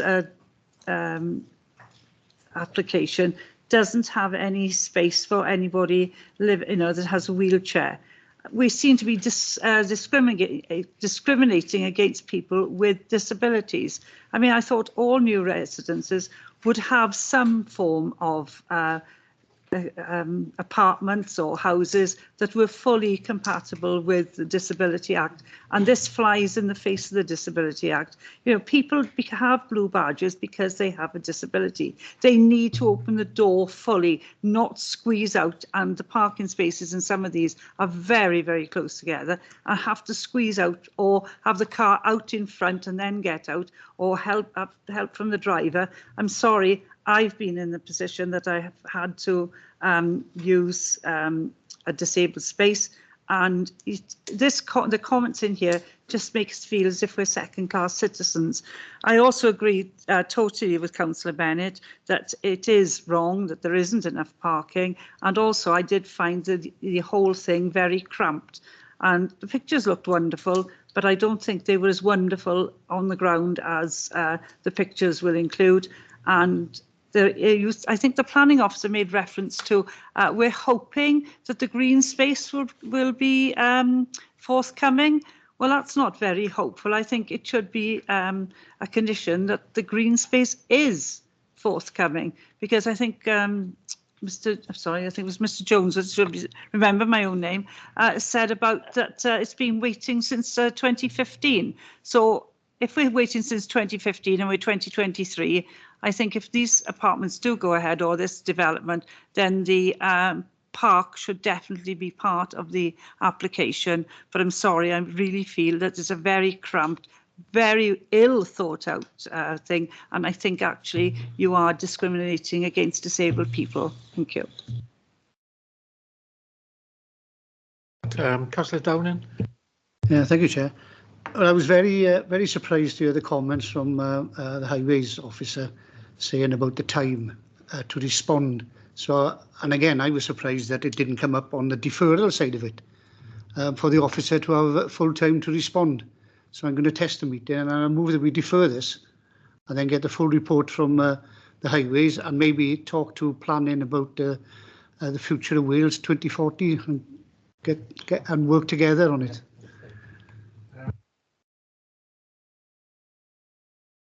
Legal advice. Do we carry on, or do we move? Somebody's moved. It's moved, so it would need a seconder and then a vote to defer it. It's been seconded. Okay then. Okay, members, it's been moved and seconded that we defer the item, to be fair to, as you say, highways, etc., and defer it for, well, till the next meeting, I guess. So sorry, Councillor White. Yeah, I would support the deferral, but also obviously as well, possibly if you could have a site visit, so we could see for ourselves really, you know, the issues around the ramps and parking issues. You know, whether, you know, members will support that, but I think it'll give us more of an insight then of the actual application and location. Sorry. Well, if we'd add in things, Mr. Jones did make referral to the master plan, and it should be reviewed. I was going to ask if it carried on, so that could be added into the report. I know you can answer it now, but if you can add it to the report, because we'll address that at the next committee. Obviously, it's not going to be reviewed at the next committee, obviously. But yeah. Yeah, just one point. The land that's going to be used as a park next has been referred to. For clarification, does this land belong to the applicant, or is it council land and it's a council park? Right. So the land was formerly owned by Welsh Government. It's been dedicated from Welsh Government to the council. So the park is designated for council land, and they've given us a financial contribution to deliver the open space on the play area. That was subject to report to Planning Committee in 2018. Yes, we haven't delivered it for various reasons, possibly because it needs to be delivered in conjunction with the development of these two development plots either side of it. But yes, it's in our gift to provide the park its own council land. We have the money. It's currently being designed in-house by a landscape architect. Okay then, so it's been moved and seconded that the item be deferred. And along with the request for site visit, Councillor White, yeah? Okay, yeah. So take, yeah, yeah, fine. We'll take a vote on that now then, please. Yeah, Councillor Peter Black. 4. Phil Downing. 4. Alan Jeffrey. 4. Mary Jones. 4. Sarah Keaton. 4. Mike Lewis. 4. Richard Lewis. 4. Mike White. 4. Andrew Williams. 4. And Paul White. Yes. It's unanimous to defer, Chair. Thank you. Thank you very much. So we will move on to the next item now. It's item 4. So item 3, sorry, at Upper Forest Way, and you'll find that on page 121. That's over to you. Take a break now, David. Good afternoon. I'm Aileen Jones, the area team leader, taking you through this particular item. Okay, the application is seeking full planning permission to demolish the existing offices and the erection of a builder's merchant building and yard at Upper Forest Way in Swansea Enterprise Park. So the application is reported to committee because it's a departure from the LDP and the floor space is over 2,000 square metres. Whilst there is no update sheet for this item, but in the event of an approval, an amendment will be required for condition 12 to remove a reference to deliveries, as this is covered separately by condition 15 and would avoid duplicating matters essentially. So on the slide before you, we've got the location of the site in the context of the broader Swansea area and is shown by the large red circle on the map. The site is within the urban area and generally characterised by some commercial and industrial units. So next slide, please. This is the counterpart aerial image of the site, which signifies the pattern of urban development and reinforces the commercial nature of the site and the immediate surroundings. Next slide, please. So this is the site location, identifying the site in red. It's accessed from Upper Forest Way, which runs alongside the eastern boundary of the site. To the north, east and west are commercial and industrial units. To the south of the site is a public house and a restaurant, and then there's a hotel, which is partially in view in the southern part of the site. Next slide, please. So this is the existing plan of the site. It shows the footprint of a large building on the southern part of the site. It's understood that this is vacant offices. The parking area serving the offices are mainly to the north and west. It is proposed to demolish the building and various other structures within the site, those which have been outlined in black dashes on the plan. Next slide, please. So to provide you with a visual context, this is the site when viewed from Upper Forest Way, and the building you can see behind the fencing is to be demolished. Next slide, please. So the proposed scheme is to redevelop the site for a builder's merchant. Here's the proposed site plan. The outline of the existing building to be demolished is outlined in black dashes as well. So the new building will also be located on the southern end of the site, and external storage areas shown in dark grey, and then circulation routes and parking also shown. Next slide, please. Here are the elevations of the building. It will have a rectangular footprint measuring approximately 75 metres wide and 25 metres deep. Will also with an attached covered canopy measuring 15 metres wide and 25 metres deep. It'll comprise a pitch roof of about 7 metres to the eaves and 8.8 metres to the ridge, clad in metal profile sheeting, finished in green and yellow to match the brand colours of the future operator. Next slide. Here's the floor plans of the building. Ground floor will comprise of a warehouse, a kitchen display selection centre, tool hire workshop and a trade counter display area. There'll be a storage area on the first floor, which is a mezzanine, and would include office, canteen, locker room and toilets for the staff. The mezzanine will not comprise the full width of the unit, as the warehousing area will require full height of this unit. Next slide. As mentioned, the site is within Swansea Enterprise Park, which mainly comprises a mixture of commercial, office and industrial uses. And here's a photograph of the site when viewed from the Upper Forest Way road. The right part of the photograph shows the entrance road into the site and then onto other units. Next slide, please. This photo shows a closer view of the existing building to be demolished when viewed from Upper Forest Way. Next slide. So this photograph looks at the access junction. Upper Forest Way is then on your left-hand side. Next slide. So this photograph looks across the car park within the site, and the building to be demolished is in the background. Next slide. And this is a similar photograph looking across a different part of the car park and the building within the site. Next slide, please. So this photograph is from Clarion Close, which is one of the side roads of Upper Forest Way and opposite the application site.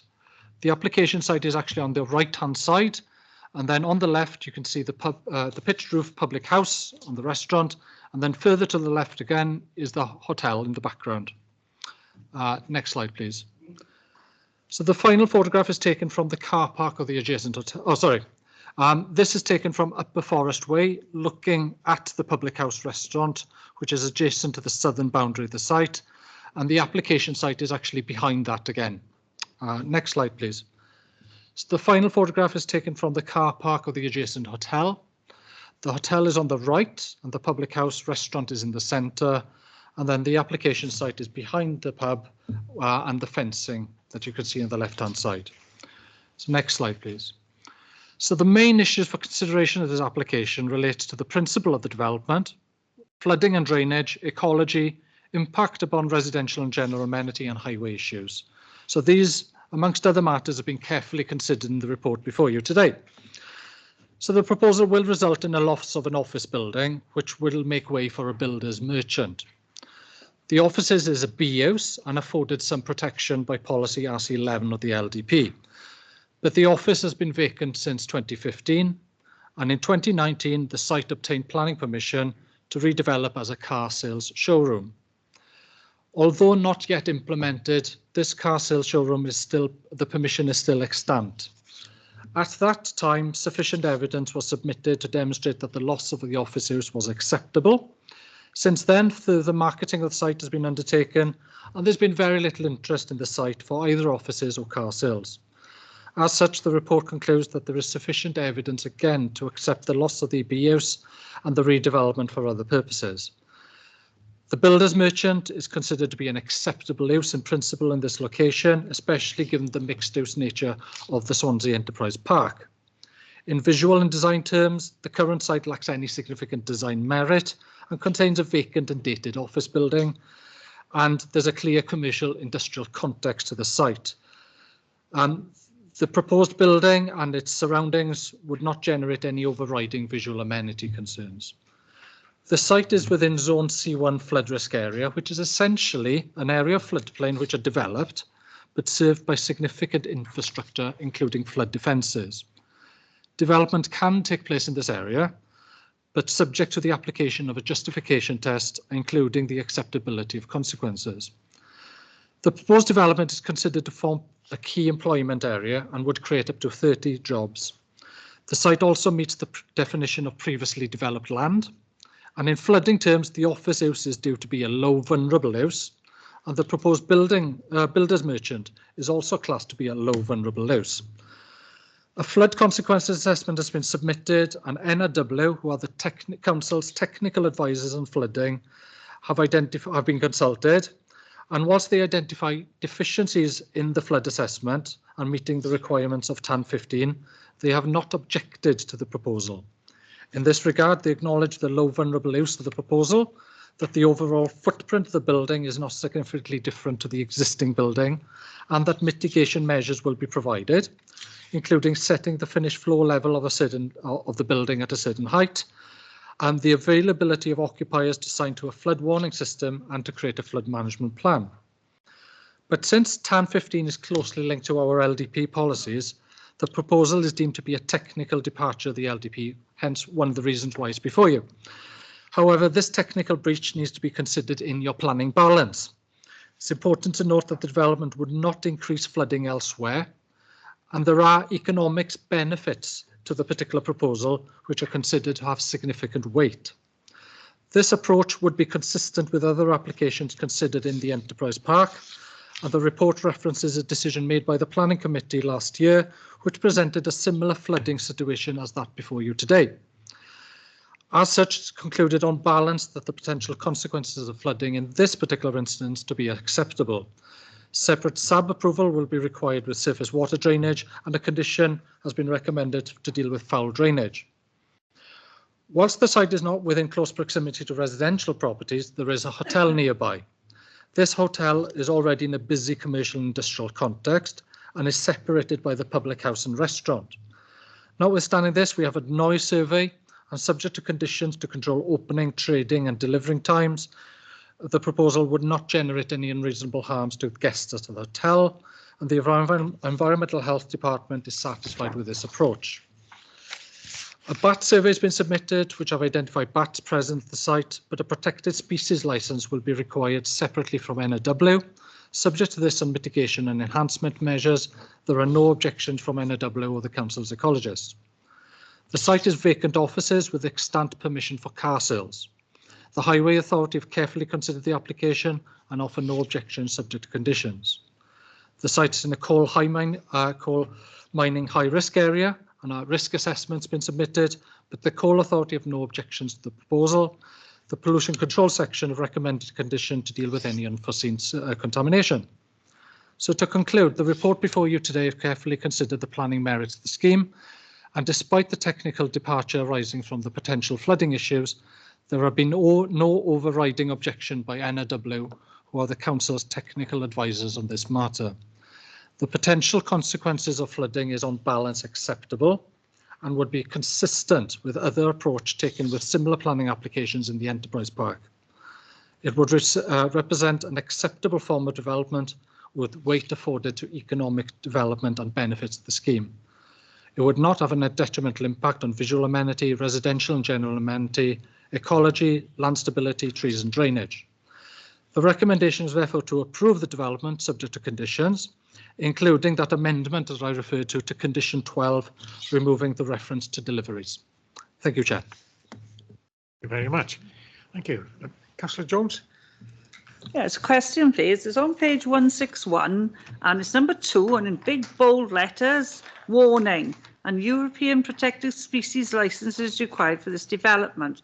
I would like to know why and what it is, because there was nothing at all under item 1, and it's sort of got the same reference to dormice and badgers and things in item 1. So I'm wondering, why is the difference between item 1 and item 3? And perhaps you can tell me what a EPS is anyway. Thank you.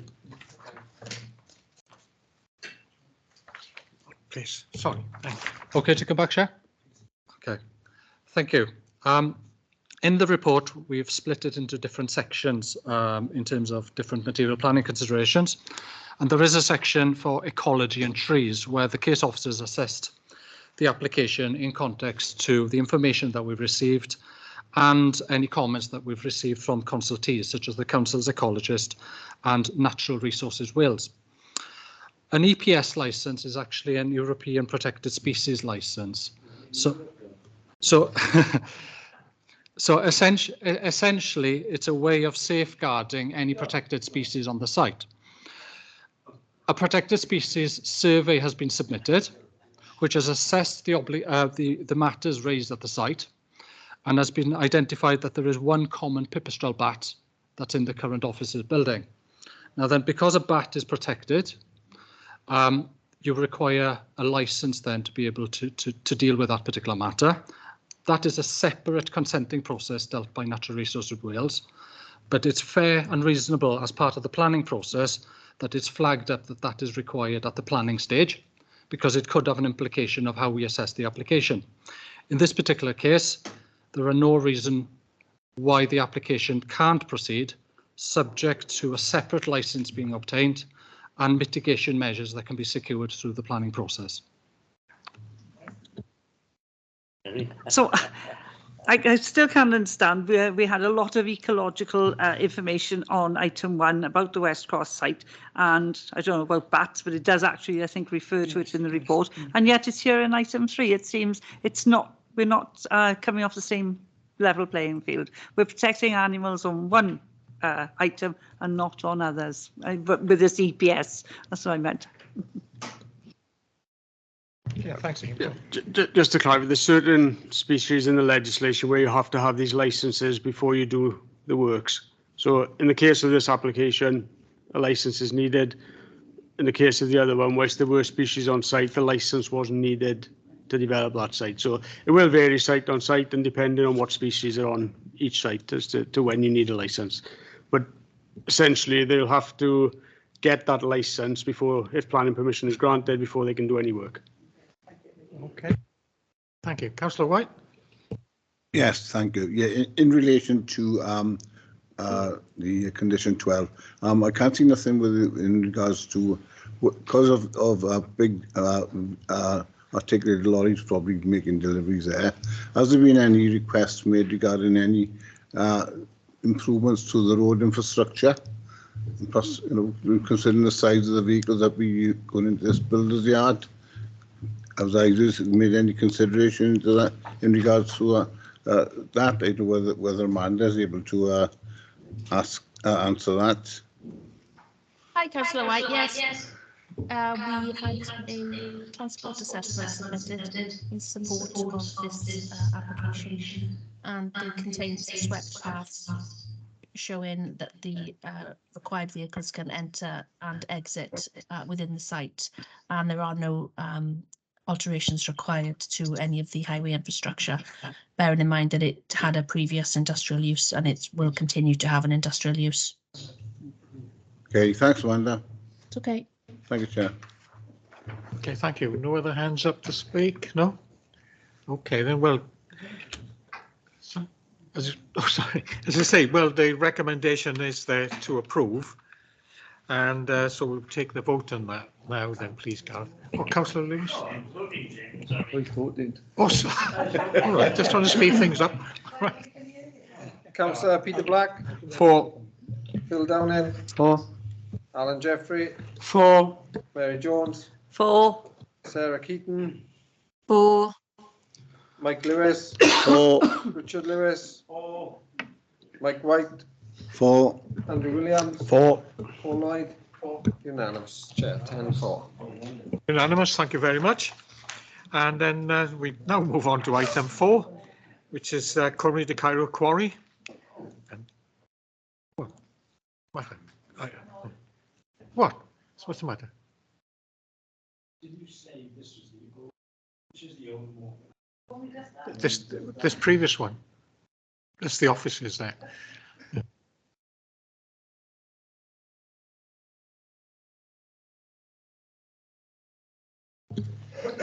Okay, thank you, Chair. This is a Section 73 application, which is to extend the time period of an outline application to enable the ability to submit a reserve matters application by a further 3 years. The proposal mainly relates to residential development on the former quarry in Cymru de Cairo. So the application is reported to Planning Committee as the original application was for around 300 dwellings and was accompanied by environmental statement. So the location of the site in the context of the broader Swansea area is shown in the large red circle on the map. The site is in the northern part of the city in a suburban area which is generally residential in character. Next slide, please. So this is the counterpart aerial image of the site. As a point of reference, the greenery around the immediate periphery of the site is mainly Morriston Golf Course. Next slide, please. So this is the site location plan, which is outlined in red. This shows the former quarry and the pattern of urban development surrounding the site. The golf course is to the south. Next slide, please. So there is an extensive planning history of the site, which have been documented in the report. It originated via an outline permission for the development, which was allowed on appeal in 2018. The permission has been subject to a legal agreement for education, highways and affordable housing provision, as well as the cessation of the landfilling operations. These have also been explained in the report. The site has been subject to various approval of reserve matters, and phases of the site have already been subject to construction. So I thought it would be useful to give you a holistic view of where we are with the current situation in context to the approved phasing plan that you can see on the slide now. So in this regard, the site is effectively split into 6 different phases. Housing on phase 1 has already been approved and is understood that phase 1 is complete and phase 2 is nearing completion. There are further approved reserve matters applications for phases 3 and 4, and both phases are under construction. A reserve matters for phase 5 is currently under consideration by the authority, but not yet determined. And a reserve matters application for phase 6, which is the development of the quarry basin for an area of open space, has also been approved, but not yet commenced. Next slide, please. So I thought it would be useful to show you some photographs of the site as it's being developed. So here's one of the views of properties within phase 1, which appears to be completed and occupied. Next slide, please. Here are the photographs of phase 2, which is the largest phase of the overall development, and this is largely built out. Next slide, please. Here's phase 3, which is under construction, and some of the units have been completed. Next slide. And here's phase 4, which is under construction, but I've got quite some way to go. Next slide, please. So phase 5 involves a small cluster of dwellings at the basin of the close to the basin of the quarry, whilst the basin itself is the open space provision. As mentioned, the reserve matters for Phase 5 is currently being considered by the authority, but this photograph looks down at the area covering both Phase 5 and 6. Next slide, please. So as explained, the proposal seeking to extend the time period of the outline permission, which would enable the submission of reserve matters by a further 3 years. Whilst it's apparent that the development in most of the phases are underway, it's understood that the applicant wishes to retain some flexibility, which would enable the potential to replan aspects of the scheme and allow optional design and layout changes. So in terms of decision making, a Section 73 application should be treated like any other application, with due regard paid to the development plan and any material planning considerations. It's also necessary for the local planning authority to consider whether or not there have been any material changes in planning policy or to the circumstance of the site since the original permission that was considered. In policy terms, the previous application was considered against the LDP policies, and there have been no fundamental changes in those policies since the last application. The principle of the cessation of the landfilling operations, the development of the site for housing, is now well established and does not conflict with any LDP policies. Whilst the circumstances of the site have changed, this is a result of physical works arising from the approval and implementation of the permission itself. And there are no other changes such as a material bearing that would restrict the ability to extend the time period of this permission. When the application was originally considered, it was accompanied by an environmental statement, which covers several issues, principally in relation to the impact of the former landfilling operations on the future use of housing and the development upon ecology, including part designation of the site as a site for importance of nature conservation and the potential impacts on protected species. At that time, the authority and related consultees were satisfied with the information, and the application then was allowed an appeal. In relation to this application, an addendum to the original environmental statement has been submitted. The authority and key consultees, such as Pollution Control, the Council's ecologist and Natural Resources Wales, have reviewed those information and are satisfied and raised no objections. They do have to have some conditions similar to those which were imposed in the original permission, including then a legal agreement. It is also understood that there is a separate environmental permitting regime administered by Natural Resources Wales to address the legacy of the former landfilling operations at the site. There have been no objections from any technical consultees, including Highways Authority, whilst there have been no comments received during the public consultation. The original permission was subject to a legal agreement for education, highways and affordable housing, as well as cessation of the landfilling operations. These matters have been explained in the report. In the event the committee approves this latest application, it would be necessary for the applicant to enter into a new legal agreement, but to secure the same contributions as that in the original permission. If the new legal agreement is not signed within 3 months from the date of committee's resolution, then the report also requests that the application can be refused under delegated powers. So the recommendation is to approve the development subject to conditions and a legal agreement. Thank you, Chair. Thank you so much. I got James Scarborough. Are you going to address this? Yes, Chair. With your 5 minutes. Thank you. Thank you. Good afternoon, members. Thank you for the opportunity to address you all today. My name is James Scarborough, agent on behalf of the applicant for the scheme. As you're all aware, this application has been recommended for approval, and as such, I'll keep my speech relatively brief. Without repeating the content of the report before you, officers have closely and carefully assessed a comprehensively evidenced planning application and have found it is acceptable in all respects. As previously confirmed, the application seeks to extend the time period of the outline application by 3 years. In terms of progress made on site, as confirmed by officers and illustrated by the overall master plan for the site, only Phase 5 remains to require reserve matters approval, with an application submitted and currently progressing for this phase. All other phases of the site have reserve matters approval. Overall, significant progress has been made by the applicant since the last outline extension application that was presented before you all approximately 2 years ago. This application is merely submitted as a contingency to afford further time for additional reserve matter applications if needed.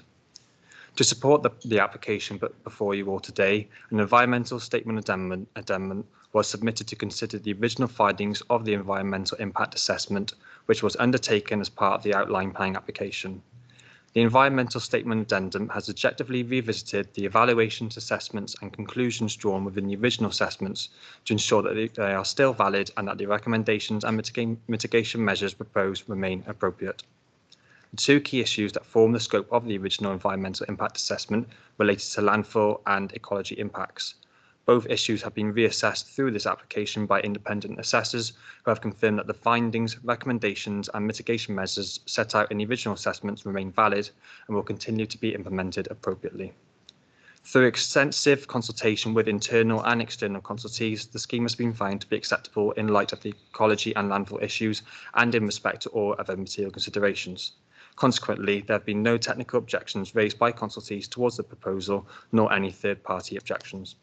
Overall, there has not been any significant changes to the environment of the site or to and with any of the factors identified for assessment within the original environmental statement. Accordingly, it is considered that the effects of the proposed development, including the variation of the condition proposed on the environment, is insignificant. To conclude, and consistent with your office's comprehensive and detailed assessment and conclusions, the development is considered to be wholly policy compliant. I therefore respectfully urge you to approve the application accordingly in line with the recommendation of the officers. Thank you very much for your time. Thank you. Thank you very much. Councillor Black. Yeah, just a question to clarify really. Which phase does this extension apply to? Thank you, Chair. What's before you is an extension of the outline planning permission. So the outline covers everything that you see in the red line boundary. It would just allow all the phases to be considered for submission of future reserve matters. In this particular case, I deliberately showed how many phases are there and what stages those phases are at the moment. As you can see, a lot of those phases are well underway and under construction. But occasionally, the developer or the applicant may want to change the layout or change different kind of configuration, and that's well within the gift of submitting a reserve matters application. So essentially, this application would allow that opportunity for a further 3 years to amend any layout changes or the parameters within those phases. So essentially, what we're doing is we're giving them an extension of time to finish the whole scheme. Yes, and the ability to change those phases. Yes. Yeah, sorry. In the recommendation, it says, and you did make reference to it about the section 106, and it says modification. I want to know if there is any modification, or are the original things that were under the section 106 still standing as they were when we approved it previously, or when it came from appeal, whichever way it was. Yeah, that's a fair point, Councillor. Essentially, the terms that was agreed by the previous legal agreement will still stand, but naturally the wording, some of the wording within the legal agreement will have to reflect then the reference number of this latest planning application, for example. So it's just updating that more than the actual terms themselves. Councillor Lewis. This is much better than what was there before. It was a quarry, and I know who used to own the quarry. And when they were blasting, rocks were going everywhere. So I would welcome this with open arms. We went on a site visit. Yes, yeah, I got memories of that. Yeah. Thanks. Yes, indeed. I got. No other member wish to speak? No. Sure. You see okay. You can see the recommendation there again is to approve. So again, we'll take that vote. Councillor Peter Black. 4. Bill Downing. 4. Alan Jeffrey. 4. Mary Jones. 4. Sarah Keaton. 4. Mike Lewis. 4. Richard Lewis. 4. Mike White. 4. Andrew Williams. 4. And Paul Lloyd. Unanimous again. Thank you very much. Okay, just a moment. Yeah, thank you. Is that Phil? Phil, is that his? He's coming back. Oh, he's coming back. He's coming back. He can't come back. Otherwise, I put on your big. Yeah. He's coming back. He's gone down the right country. Okay, then, thank you. So we move on to item 5, which is in Penclough, and you can see the application before you, and it's Chris, you're handling this one? I am, thank you very much. Yeah, so this application is what we commonly refer to as a householder application. So it's a proposed extension to a domestic house. It's only been reported to committee for determination as the applicant is Councillor Andrew Williams, who I understand has just left the chamber. So Councillor Williams's property is a detached dwelling located in Bethel Lane, Penclough. You can see it outlined in red there. The site is located within the Penclough Conservation Area and lies to the north of the Grade 2 listed Bethel Chapel. If you can scroll down here into the next slide, as you can see from the plans there, the dwelling currently features a rear conservatory and an outbuilding, and this application proposes to demolish both the conservatory and outbuilding and erect a new single-storey rear and side extension. So if you can scroll down to the next slide, please, Ian. There. So as you can see from the block plan, the footprint of the proposed development is not too dissimilar to the conservatory and outbuilding. There have not been any objections to the application, and in summary, we consider the proposal to be acceptable. There is no real impact on any of the neighbours. The scale of the proposal is considered to be acceptable. There is no real impact on the conservation area, and the proposal does not affect the setting of the adjacent listed building. Therefore, we are recommending the approval of the application. Okay, thank you, Chris. Any member got any questions or comment? No. Happy to move the recommendation. Thank you. And that's been seconded. Okay, so we'll take a vote on that now then. Thank you. Thank you, Gareth. Yeah, Councillor Peter Black. 4. Phil Downing. 4. Alan Jeffrey. 4. Mary Jones. 4. Sarah Keaton. 4. Mike Lewis. 4. Richard Lewis. 4, Chairman. Mike White. 4. Paul Lloyd. Yeah, 4. Unanimous again, Chair. I'll just, Thank you all. And call Andrew back in, please. All the plan comes in. Yeah. Oh, I'll smile. He's gone down the plan. Can't smile.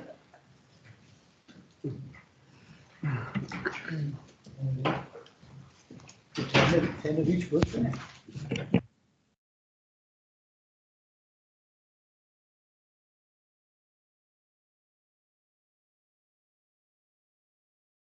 Okay, thank you. And all right, agenda item 6 then, our final item here is the planning annual report. Thank you, Ian. Thank you, Chair. I'll just give a bit of background to the report. I know perhaps for some of the members of the committee, it's the first time they've come across the annual report. It was introduced a few years ago by Welsh Government. They saw it as a mechanism for monitoring local planning authorities' performances and also an opportunity to benchmark against other authorities. Normally we present this report to committee in October, but the indications from Welsh Government were around that time that they were going to be producing comparison data, and as a result authorities waited to produce the reports to allow that data to be produced. Unfortunately, the data hasn't been produced, so we have no benchmarking data. And indeed, since the COVID-19 pandemic, we've no benchmarking data. So any reference to all Wales is certainly pre-pandemic data. I'd also advise that from meetings I've attended, most authorities are not producing an annual performance report this year, but we considered it does provide an opportunity for committee to look at the performance and ask any questions or raise any issues that arise out of the report. So I'll just do a brief summary of what I consider perhaps to be the main issues coming out of the report. Obviously it relates to 2020-21, so it's almost a year since the reporting period has ended. But the first thing I'd ask members to note is a significant increase in application numbers. We determined 29% more applications in 2021 than we did in the preceding year. But we're still determining 97% of those applications within agreed timescales, and the target for a good authority is 80%, so we're performing well above that. I'll also know that despite this increase in planning application numbers, planning fee income is not keeping pace. If you compare in the report, I put figures for 2018-19, which is pre-pandemic. We had 300 more applications last year than we did in 2018-19, but our fee income was £300,000 less. And the reason for that is predominantly the type of application that was submitted. We had a lot of householder applications being submitted during the pandemic and since, and the application fee for that is the lowest type of fee income you can get. We haven't had significant planning fee increases. There was one in 2020, but certainly costs on the department are increasing, and that puts pressure on resources because the department budget is funded predominantly from planning application fees. In terms of appeals, the performance is slightly up on the previous year and again above the Welsh Government target. And I've given a brief summary of appeals that have been allowed, and generally where appeals are allowed, it's on matters of things like design, which are very much subjective, and two people could look at it and come to different views, and obviously that's something we find with applications before committee in terms of design. The area perhaps that's facing most pressure is enforcement. There was a backlog that arose from the pandemic. Over the reporting period, there was a time where we were short of an enforcement officer, and also a time where one of the team leaders had left the authority, so we had a vacancy in that post. So that all contributed towards the speed of dealing with the backlog. The number of complaints that were actually investigated was fairly consistent with the previous year, but we have filled the vacant posts, albeit one on a temporary basis, but there is a backlog I recognise that still needs to be tackled. So that's just a brief summary. Obviously the details in the report, and if members have any questions, I'd be happy to take them. Thank you. Councillor Black. Just a quick question. Are the fees set by the Welsh Government or by us? Set by Welsh Government. Thought so, yeah. Thanks. Yeah. We got timings for when people put an application, we got 8 weeks, and that's a turnaround. But what about the medium developments or the medium plus, I call them, not large? Because today now we had 2 in front of us that took years, some of them. So what about the timings? Is there any way we can do to speed them up? Because the developer that's put in 20, 30 houses, more than likely they're employing local labour. So obviously the longer they're hanging about, they can't hold on to labour, for months without doing anything. So is there any way? I know we've got to go to tremendous consultation, and is there something saying that even when we go to consultation, put pressure on them to get back to us? I know, you go to places like Welsh Water, they'll answer you when they decide to answer you, But is there something we can do to speed this up? Because everything else you say, we're way above, but only on certain things. The time frame for decisions is set in legislation. So in most cases, you have 8 weeks from receipt of an application to determine a decision, unless you agree an extension of time with the applicant. So the agreed timescales will reflect any extensions of time you've agreed. There's also provision within legislation that when amended plans are submitted, that automatically extends the time frame for determination. So that will extend to recognise you may need to consult. With all applications, the better the quality of the application, the quicker you can deal with it.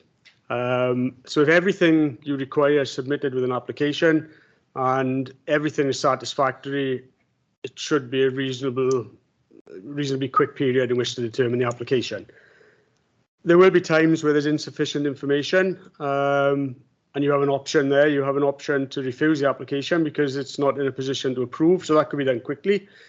Or depending on the nature of the development and mindful of things like housing targets, you do work with developers to try and resolve any outstanding issues to be in a position where, as officers, we can recommend approval of an application. Obviously, if they come to committee, then committee can consider that application. So it's a process. If it's if I use the word clean application where everything's there and everything's satisfactory, you should get a quick determination. A lot of applications, you don't have that quality of information. The other service we provide is pre-application advice. And there's two formats. There's a Welsh Government statutory pre-application advice, which is a more basic form of advice. We encourage developers to use that service. So hopefully that would address any issues that are likely to come up on an application. So when the application is submitted, then it can go quickly through the process because you're not having to go back and forth with consultees and with the applicant. We have a non-statutory pre-application advice process, which is more detailed. You get more information in. We get involved with other departments, and we're currently looking at that service and how that's provided at the moment to enhance that service, which hopefully again would address some of the issues which would allow applications to go through the process quicker. And we do have some posts at the moment funded from planning performance agreement money, and a planning performance agreement is effectively an agreement between a developer and a council.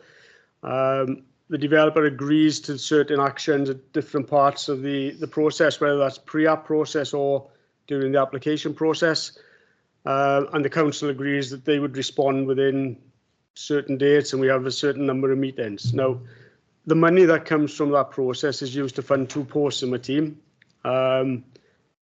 And as a result of that, there's 2 backfilled posts, if you like, which are on temporary contracts. One of the concerns I have is if that planning performance agreement money dries up, those posts go, then I lose other posts in the structure. So it's something we're encouraging for 2 reasons. 1, to improve the quality of submissions, and 2, to resource the department to allow quicker decision making, quicker processing of the application. So we are trying to work with developers to get the information we need. In terms of consultees, there is a statutory time period to respond, and it is in our gift that if we feel they've taken too long, we'll say, well, you haven't commented, we'll assume you've no comments and we can process the application. It isn't always as easy as that because we know sometimes there is information we need from consultees. But it's a process. We are working with developers. We have the developer forum, and we liaise with them to identify the concerns we have with application process, and similarly they will identify concerns they have and perhaps things we can do differently. And if I give an example from the developer forum, conditions was one thing that was discussed, and the trigger points. And do you need to have a trigger point that stops development taking place until you discharge a condition, or can development start but the nature of the condition means you can discharge it later in the process, but before the works related to that condition have to be undertaken. So there is a lot of engagement going on. We're always looking for ways to be quicker, but a lot of the time it's out of our hands because of the quality of submission. Okay. Yeah. Okay, thank you. Yeah, please. It's your fault you mentioned pre-app. It's right that you've got pre-app that is private and confidential between yourselves and the developer, and then there's pre-app where everybody's involved. Can you explain how those 2 work? Does it cost more than to have a private one? I know you like having money in. Right. The statutory pre-application is a Welsh Government one. So that, I assume that's when you say in the public domain, that would be the one that's shown on the weekly lists, and I think members are advised that we've had this pre-application inquiry.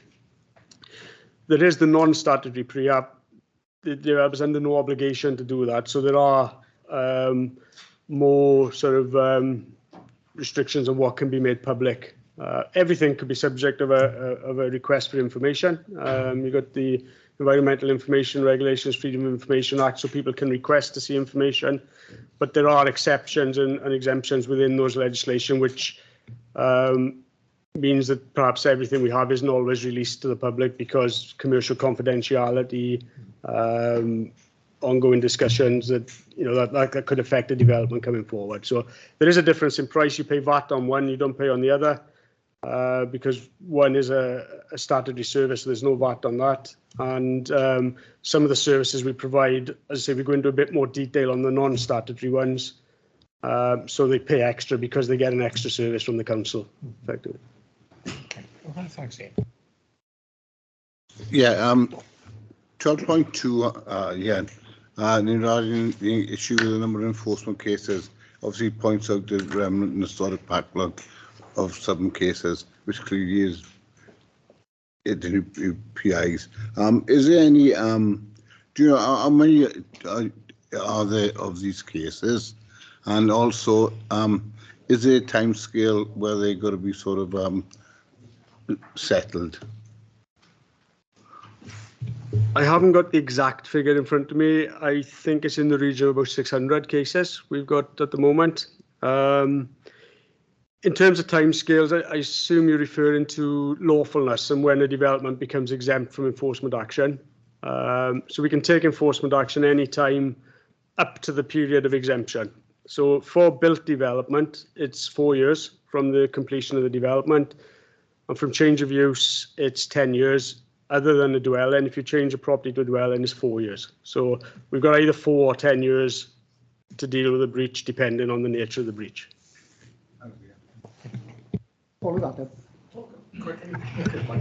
Just a quick question. Are we fully manned in that department?